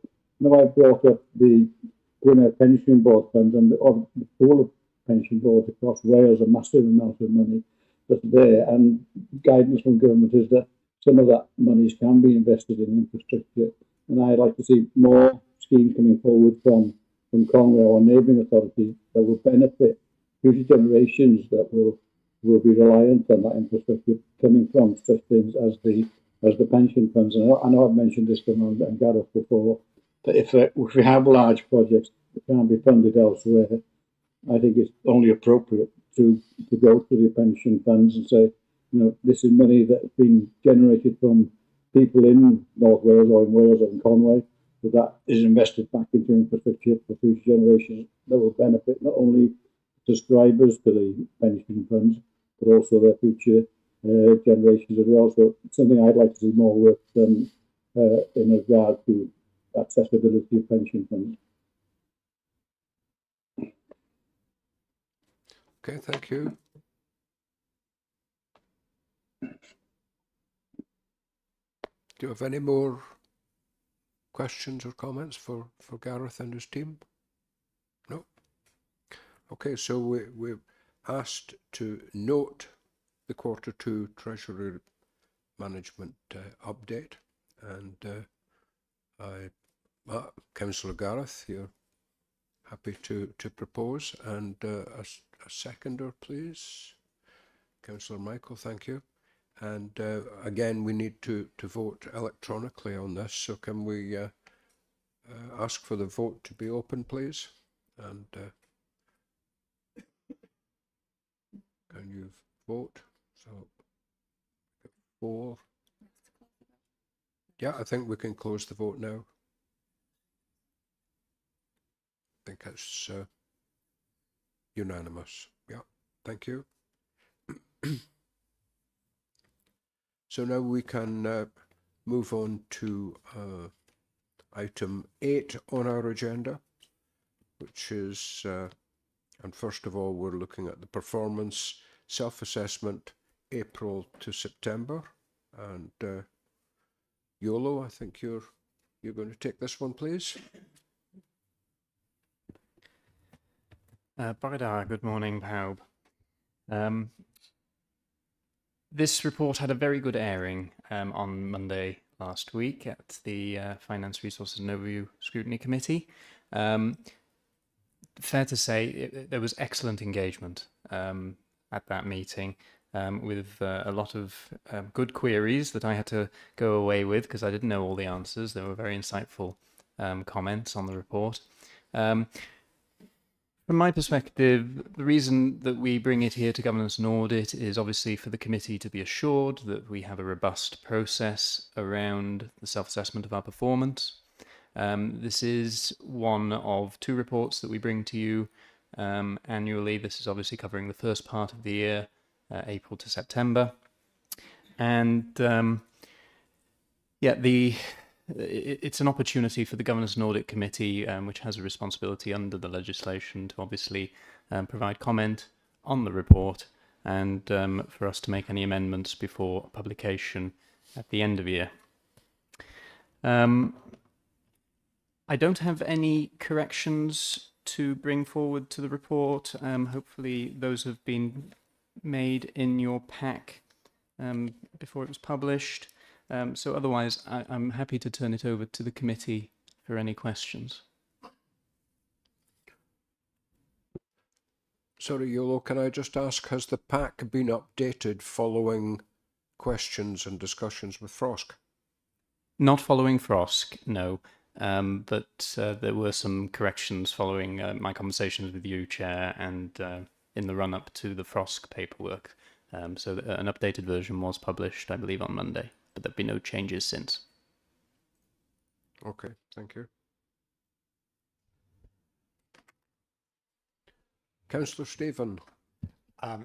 Thank you, Chair. I'm going to jump straight in and propose that we approve this report, and I'd like to echo Councillor Anne McCaffrey's comments at the Frost meeting, in which she stated that this is the best performance report that she's ever seen as a councillor, and I'd like to echo that and thank Yolo for his hard work and dedication in the role. Thank you. Thank you, Councillor Stephen. Councillor Gareth. Yeah, thank you. And I'd like to confirm that I think it's a really, really good report. I think the key thing now is that we actually pay attention to what it's telling us, the trends it's telling us, and we actually take action on it and we use it to get maximum benefit out of it. Probably my question from the audit side of things is that it mentions, I think it's on page 432, that we're having difficulty actually reaching agreement with the health board regarding pre-placement agreements. So I was just wondering, you know, is this restricted just to Conwy, or is it something we're seeing across the whole of North Wales? And if it is something we're seeing across the authorities, the whole of North Wales, maybe we should all combine as authorities and try and resolve it and try and get it sorted.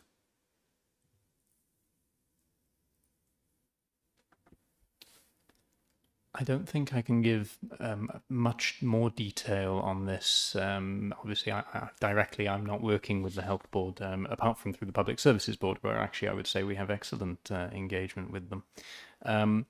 Nonetheless, that comment, I think you could take hand in hand with the relevant risk within the corporate risk register, where we have amended our sentiment around the working relationship with those partners. At present, we do feel there is a significant challenge in that area.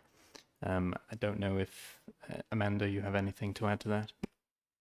Yeah, only I'm not specifically cited on the detail, but I guess you know, absolutely valid point that you raised, Councillor Gareth, and I'll make sure that I take that back to pick it up really on how we do take it forward. It is certainly something that's you know, is discussed regularly about how we can try and solve ultimately that difficulty which is causing a range of issues, I guess. Sorry, Chair. I'm just having some messages through here from Catherine Perry, who says that there is the pre-placement agreement is a document that we're working on with other local authorities. So there is a regional approach. Okay, thank you. Okay, thank you, Yolo. Thank you, Councillor Gareth. Are there any more questions or comments? Oh, Nigel. Thank you, Chair. Morning, Yolo. I've got a couple of questions, Yolo, in relation to the status definitions that are used, amber, green, which, if to take an example, if you look at page 341, you've got on there a medium-term capital strategy. And on that, you say a draft strategy is currently at an early development stage, which is the note at the start, and it's green on track. Is it, I mean, what I see is a potential issue about whether you grade that as an amber because the strategy is not yet done, and you move it to a green when the strategy is developed. Or is there another way of asterisking that identifies that it hasn't yet achieved green status, but it's on its way? I just think there's a definition issue there that you might want to review. And it applies to a couple of the other areas as well. I won't go through them in detail this morning. But your view on that would be helpful. I think that the matrix diagram on page 500, I think, is a really good chart with colors and information and direction of travel. So well done on that. It looks vaguely familiar, but I think that's a definite plus in relation to the work on this. And the other comment I'd make is that I also think that you have the ability to get to be top of the class as a performance manager. And what you'll get from us are challenges and questions to try and enable you to achieve top of the class performance. And if the amendments and the tweaking on this document go along the ways that are being suggested, that's certainly achievable. So it's, from me, a great well done again, Yolo, on this. Much impressed. Thank you very much. Thank you, Nigel. I think your comment regards to page 500, although welcome, is drifting into the next item, which is risk management. But if I can just comment on the status. And interestingly, this was something that did come up in FROSC as well. Councillor David was querying the home to school transport status, which was also green. But obviously from his perspective, home to school transport is an area that we massively overspend on, so therefore why is it green? So it is worth clarifying, I think, that when it comes to the activities, we apply the project methodology to applying status, so that is, if there's nothing there to concern us, if we're not experiencing any obstacles and we are on track, then the status would remain as green. Only when we feel that there is something that would jeopardize the successful delivery of the project would we then consider changing that color to amber, or possibly even red, which would show that the project is dead in the water and compromised. I'll take your comments away though, because with the next report, the end of year report, we will be moving to hopefully 4-color RAG reporting, which this committee, I was previously cited the committee on that change. So in that year-end report, I will try and make the definitions perhaps a little bit more clear and explicit in terms of what we are using and why. But thank you again for your comments. Thank you, Yolo. And as you know from our separate meeting, I've been very positive about the report as well, and find it amazing the quality, the clarity, and the volume of work. It amuses me how you can pull all of this together. But equally, I think we need to recognise those people in the background who have to contribute to you as well, because their time is valuable to you. Okay, so the recommendations are that the Governance and Audit Committee are assured that the Council is meeting performance requirements, and in reviewing the draft report, offer any recommendations for change or actions that the Council intends to take. And that then the other recommendation is subject to the consideration of the recommendations from FROSC and the GAC. The Cabinet agrees any further actions to address performance. I think from the preliminary comments, I've already had a proposer, Councillor Stephen, and a seconder, Councillor Gareth. So can we now open the electronic vote, please? And can I ask you to vote in support of the recommendations?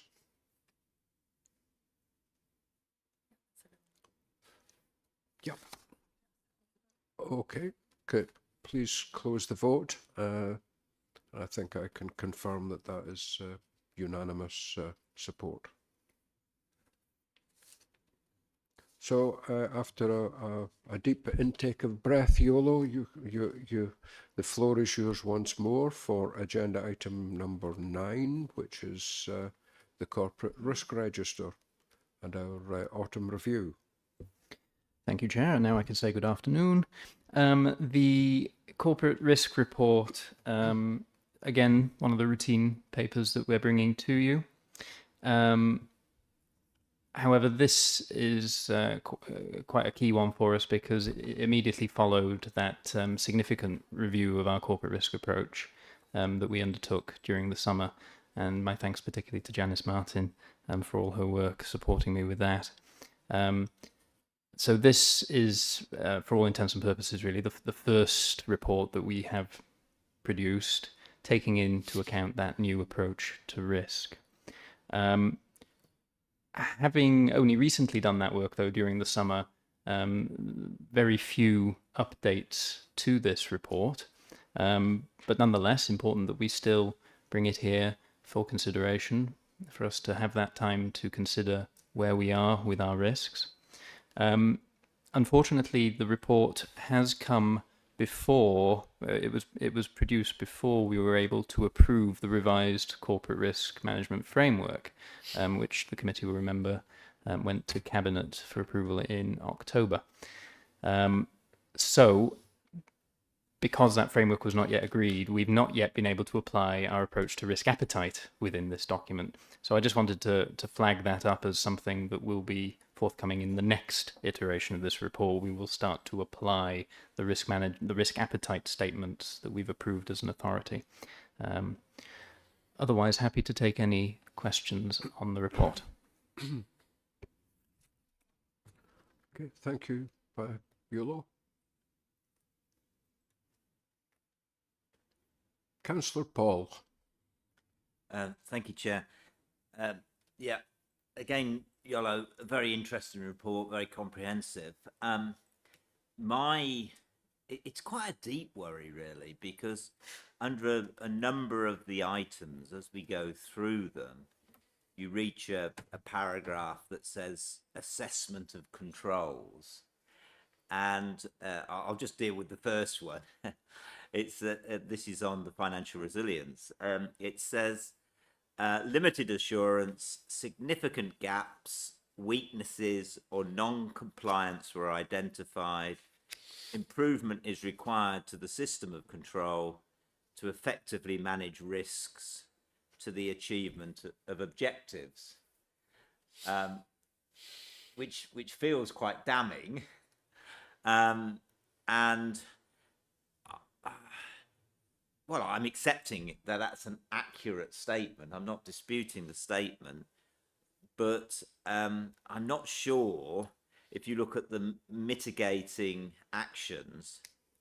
It says implementation, monitoring and reporting of the resilience programme to democracy, which quite rightly puts quite a challenge on all councillors, because we've got to initiate those mitigating actions. And just take an example in this area, because by specifically looking at one area, you can then maybe relate it to other areas. I've argued consistently that on our resilience programme, part of the problem is our forecast and estimates going forward when we're setting the budget are always too ambitious. So we say in balancing the budget, we think we'll need these funds to provide the services that we have, and then immediately we get the first quarter report and we see we're significantly overspending against that budget. And the explanations we get back, obviously, is there have been delays in implementing and saving the cuts, or we underestimated, we didn't forecast well enough the demand for example, older people's services or children in the looked after system or whatever it is. And reading this, I'm not sure that will not happen again this year.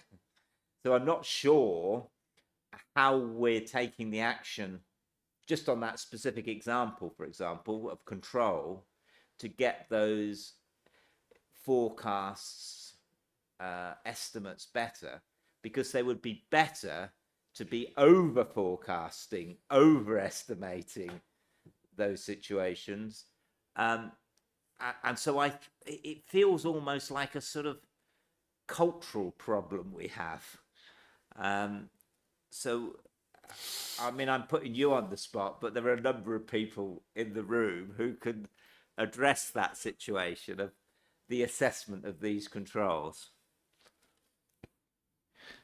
Thank you, Councillor Paul. I will take the easy route out and ask the director to maybe make comment. But just on the question of the assurance rating that we've put there, we had a good conversation, Amanda as the risk owner and myself as a critical friend, and we were when we give that assurance rating, it's an assessment of how confident are we that the controls we have in place are sufficient to not only work, but to actually meet the size of the threat that we're facing. So it's in that context that we've given it a limited assurance. We don't think that there is anything wrong with the controls that we have in place. It is purely the fact that we are being outstripped. Those controls are being outstripped by the external pressures that we are facing. But otherwise, Amanda, do you want to comment? Yeah, I think just in the context then of the demand issue, because this is something that we've discussed a few times over the years, and obviously something inherently of concern to me from the point of view of as you say, not having this situation that we've set a balanced budget and we immediately lurch into some kind of overspend situation. So I guess what I can assure you of in the context of the work that's been undertaken in terms of doing those estimates for 26-27 has been significantly more detailed and robust, for want of a better phrase, than we might have done previously. So I have spent quite some time with my social care colleagues and with the accountants, really trying to look at what we think is the likely demand in future, using obviously historic patterns plus other known information.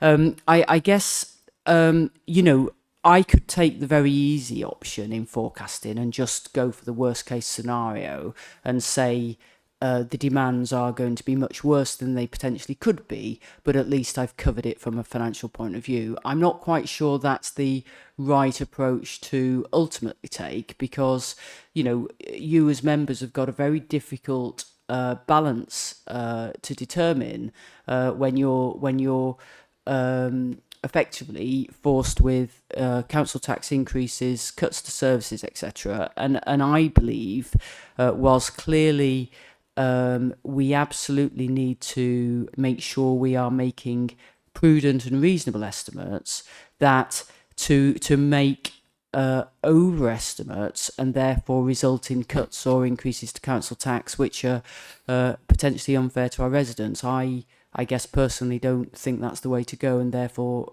I guess the information I give and professional judgment I give doesn't sort of advocate that as an approach. But and I also think there's another reason why we shouldn't just be so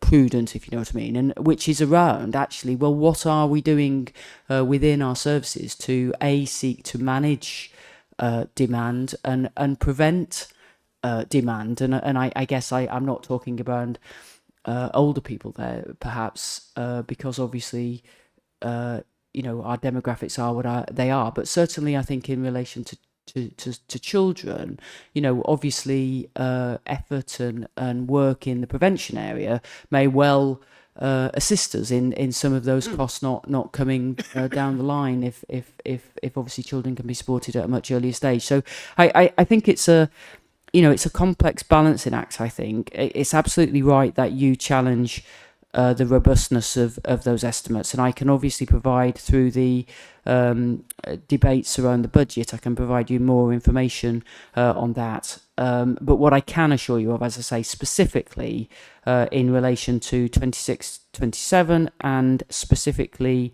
drawing on the experiences of the last 2 years, I have been working, as I say, with social care colleagues in particular to really try and get a much better view of what we think that demand next year will be, in order that we can build it in. And in actual fact, in the consequence of that is where early estimates of the demand for some of those social care pressures was in the region of around 9 million for next year, but actually by now it's 12.5 million, reflecting the fact that actually we're trying to forecast that demand much better.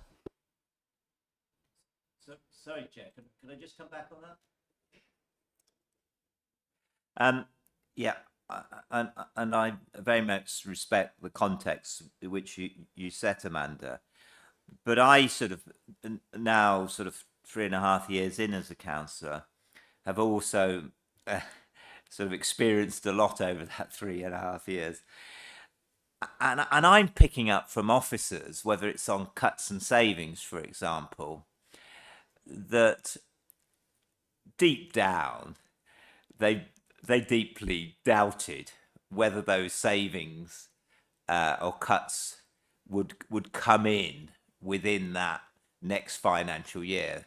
Not that they wouldn't come in over 2 or 3 financial years, but actually the task of implementing those savings and cuts is inevitably not straightforward, because to go back to the Hayek reference early, there are lots of players out there. And a good example of that would obviously be on the cut to public toilets, for example, where a decision was made and those savings are still not fully accrued because you're reliant on town and community councils in part to implement that change policy. Now, what I would do, obviously, on all of those issues is in a sense, when we're making those budget decisions, we are much more explicit about those matters where we are making cuts and savings, where we know our control over them is actually limited. And of course, this is what this report is saying in terms of the assessment of control. There are many parts and we don't control all of them. Again, with the social care issues, what I'm impressed with social care is the quality of their data, and they've produced that data for us in the scrutiny committee. For example, a very telling figure to me was the number of people over 85 are going up 15% just in the present 2 years. So we know that's going to be a massive growth in demand, because we know if people go over 85, they're much more likely to come into domiciliary residential and nursing care. And so I suppose what I'm saying from a governance point of view, that's the area of governance that we do need to be much more effective on. And of course, nationally, it's been the same debate and the criticism of the present Chancellor of the Exchequer about some of her heroic estimates and forecasting. It doesn't do me any good as a councillor, because I'm out there, and a resident challenges me and says, Paul, you just put my council up by another 10%, and I can see that you're already overspending. So I get hit from the argument, and I'm one of the advocates for increasing council tax. So I get hit from the argument, you put the council tax up 10%, and you're also very ineffective because you can't control the expenditure when the budget's set and you're overspending. And I think that issue we do have to tie down to our governance issues. We need to get on top of that detail, because if that same resident came back to me this time and said, Paul, you've put the council tax up again 10%, but I do acknowledge you are becoming more effective in controlling expenditure because you're underspent this year. You know, somehow we've got to get the governance in line with that conversation that I'm having with the residents.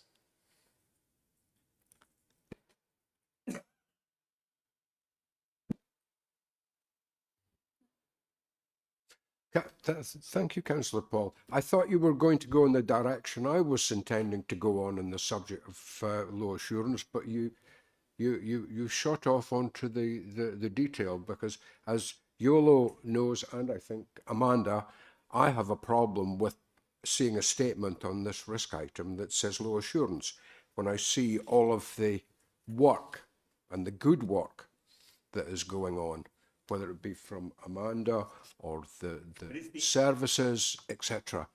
And I sense you're almost going down the scrutiny route. I would love to, but there's a very fine dividing line between what we should be considering and what scrutiny should be looking at. My challenge to you, Chair, my challenge to you, Chair, is that. Sorry, my challenge to you, Chair, is the outcome of governance. If the outcome of governance is as well, it's not me describing, it is the reality, that we always have an overspend on whatever budget we set, then to me, in looking at the controls that we have in place and the assessment of those controls and the assessment of our governance of those controls, we're not getting it right. And that lay resident's perspective is the powerful one. Well, yes. Well, I need to be very careful here, because the number of times that I resist the cynical remarks that are made by people on social media, and I wish I could respond, because people make these comments without any background information. But in any event, I take your point that it is always very challenging to get, if you like, a positive outturn. But that does not mean that the controls that are operating in the governance framework are not operating well. We can never, we can't say that controls are great because they always give us a positive outcome. There will be negatives as well, and we need to be alert to those negatives. And as Yolo and Amanda know, I raised the question during the pre-meeting briefing on this low assurance, because, and we had a discussion about, is it low assurance or is it low confidence that we're going to be allocated adequate funds from Welsh Government to deliver the services that we wish to deliver. And we will seek to do our best to deliver those services and manage that delivery with the controls that we have in place so that we are alerted to when there are overspends or underspends. But quite a bit of that detail is in services and is in scrutiny. We need, as a governance and audit committee, to be satisfied that the control framework that has been put in place will best enable Amanda and Yolo and the services to quickly identify where something is going off track. And well, I shan't say any more for the time being, because there are other people waiting to speak. Councillor Chris, I gather you're wanting to come in on... Thank you, Chair, and thank you for allowing me to speak. Councillor Paul's fully aware that the Q2 Revenue Monitoring Report has just been to Finance and Resources and also to Cabinet. And we know that we've got much more robust spend control arrangements in place now, and our teams are working really hard on this. So I think some of the comments you've made are a little bit unfair, Paul. Also, encouragingly, with that second Q2 outturn, the achievements of the savings which were included in the 2025-2026 budget, and those of 2.517 million, look at this stage of being on track. So, you know, please don't give the insinuation that things are out of control, because we do have much more robust arrangements and those savings are on track. Thank you, Chair. Thank you, Councillor Chris. David, you have patiently been waiting for almost 20 minutes. 20 minutes. Quick one. Risk 11, page 478, 479. IT security risks, highly likely, high impact. I was just wondering if there's a planned audit which could be incorporated in the mitigating actions for that area.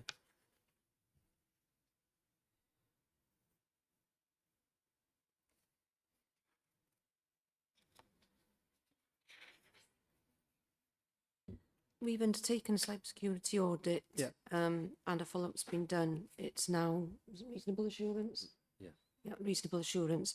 And I know that Audit Wales are planning to undertake a cybersecurity audit in the new year as well. Okay, thank you.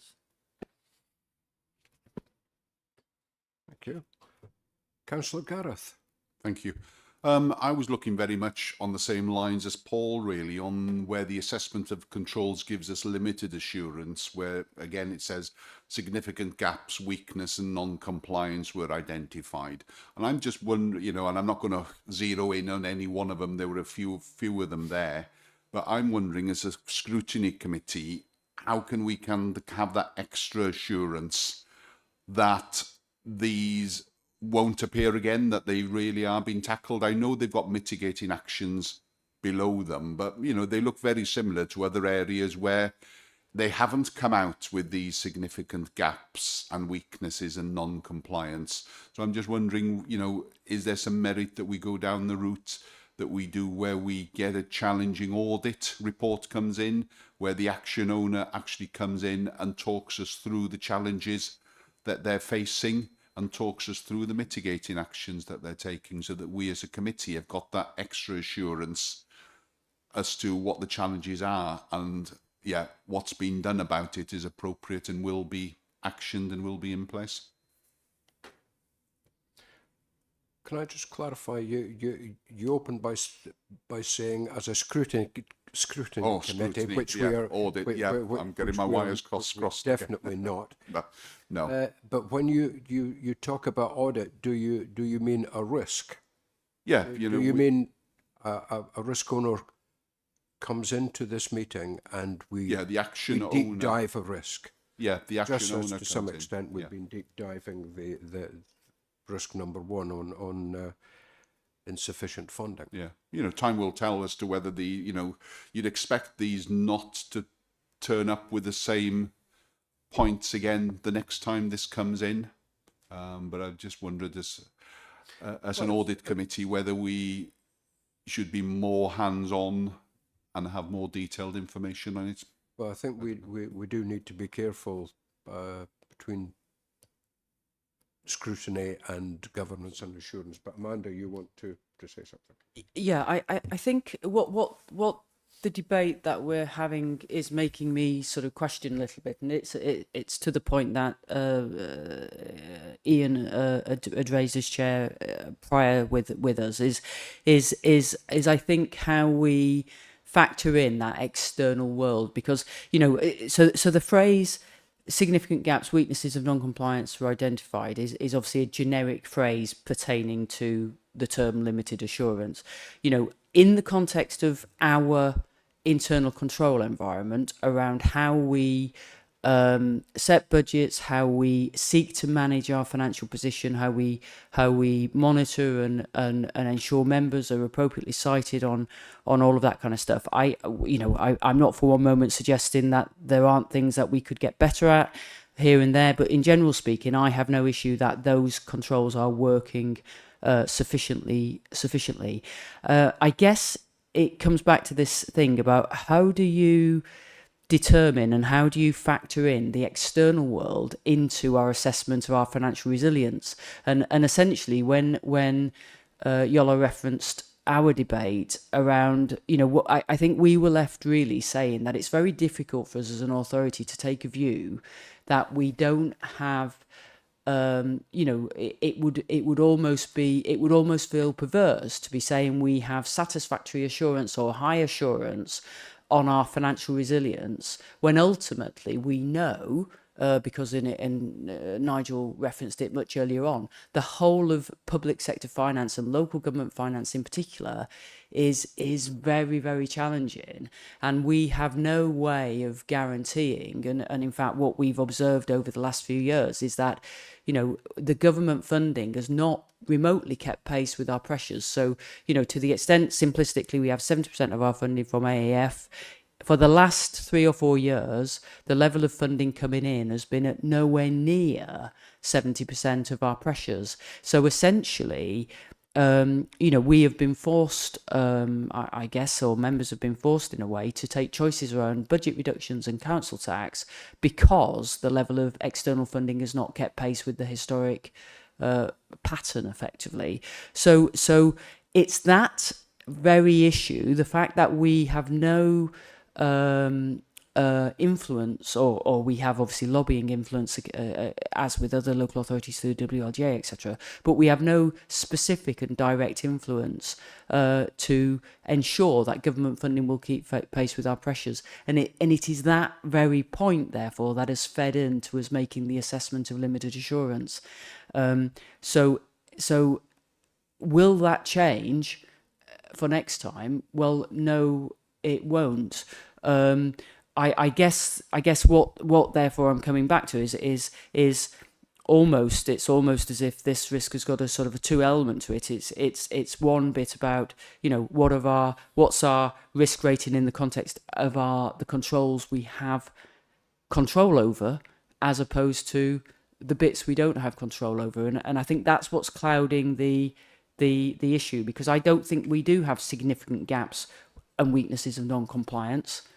The problem is that we can't do anything about that external funding and the state of local government finance in Wales and in the UK, and that's influencing the rating. So maybe we need to rethink how we present that, possibly. Yeah, I think so. It would just give a bit of more clarity as to what, as an audit committee, we need to focus in on, and what needs, if you like, we need to keep an eye on. That, if there are instances of non-compliance and gaps, that actually something is being done about it, and it'll be, touch wood, sorted next time. Thank you. sorry, can I just come in here? From an internal audit point of view, we are intending to undertake a piece of work on some of these risks in 26-27 to look at the sufficiency of the mitigating actions.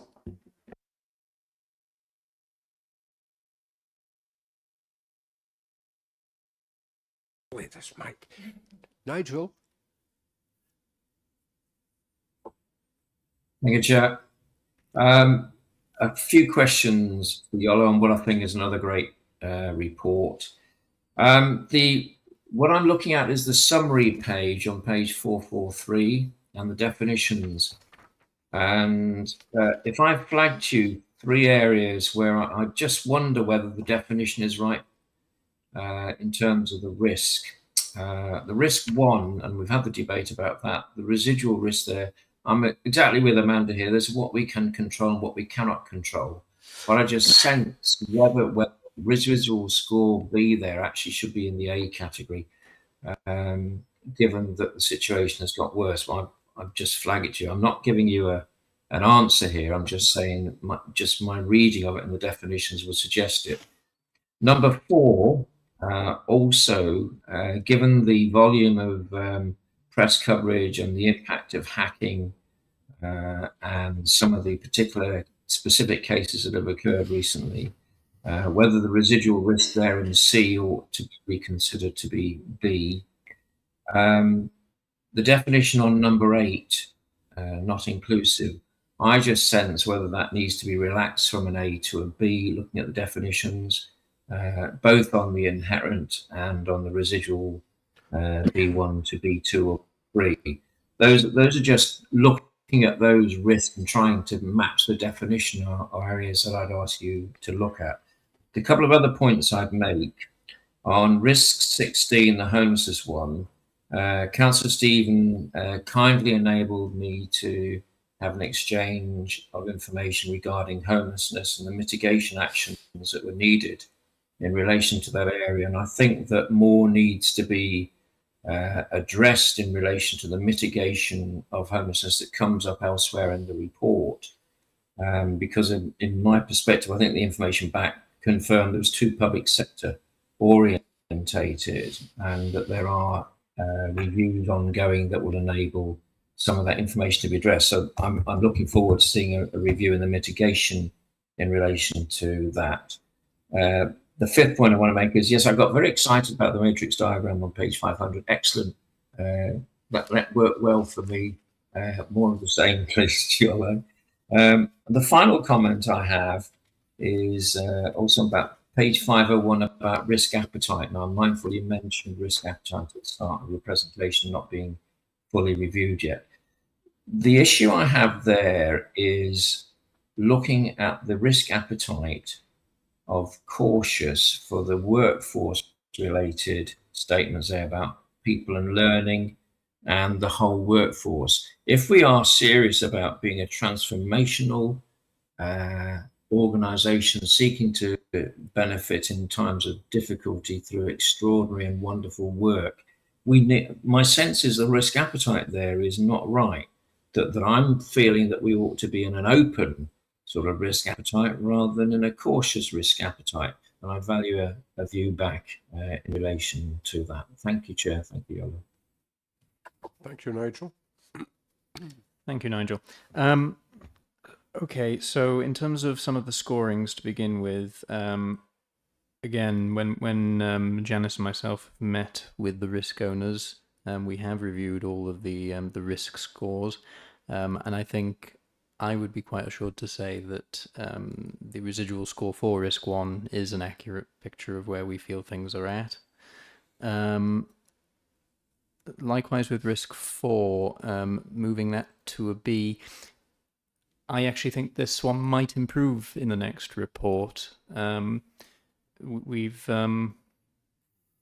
as a council, we are going to be implementing a new emergency planning kind of methodology following the UCREPS model that's been applied elsewhere. So there's a lot of work going on around service continuity at the moment, and certainly from the new year. So hopefully we will see that one improve anyway. And again, in terms of the inclusive risk, again, I'm quite assured from the conversations that I've had with the risk owner there that the scoring here is an accurate reflection of where we are. In terms of homelessness, I'll take your comments back to the head of service and the risk owner when we review this next time. I think that's a fair observation. And likewise with workforce, we will review our risk appetite statement on an annual basis. So again, I will feed that in to that review next time. Thank you. Thank you, Yola. Do we have any more questions, observations? No. Okay, so we've been asked to consider the content of the corporate risk register and pending any amendments, recommend the report to Cabinet. So once again, we are required to vote electronically. So, oh yes, I keep forgetting the proposer and the seconder.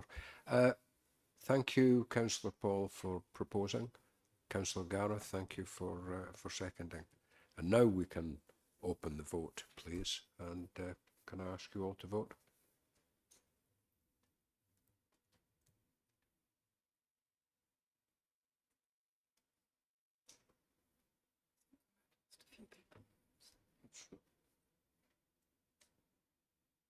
Oh.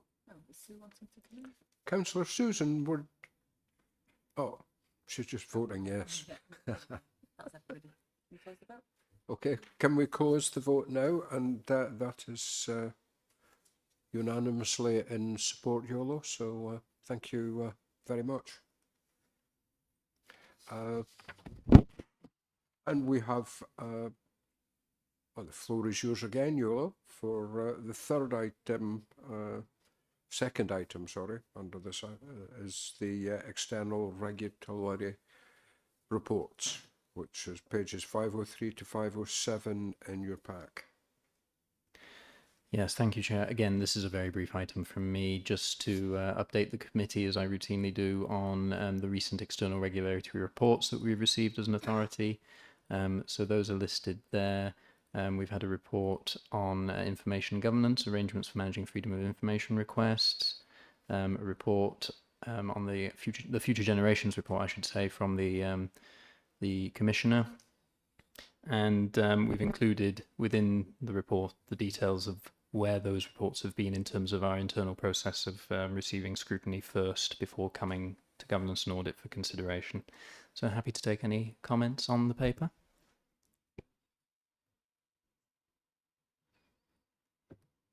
Does anyone have any questions or comments for Yolo?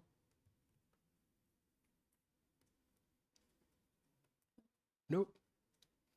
Okay, can I ask for a proposer, please? And so, thank you, Councillor Michael, and seconder, David, thank you very much.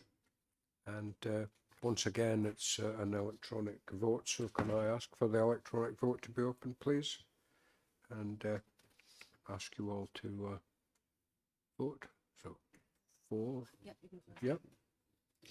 Right, thank you very much. That's yeah, can you close the vote, please? Yes. Oh yes, I know, yes.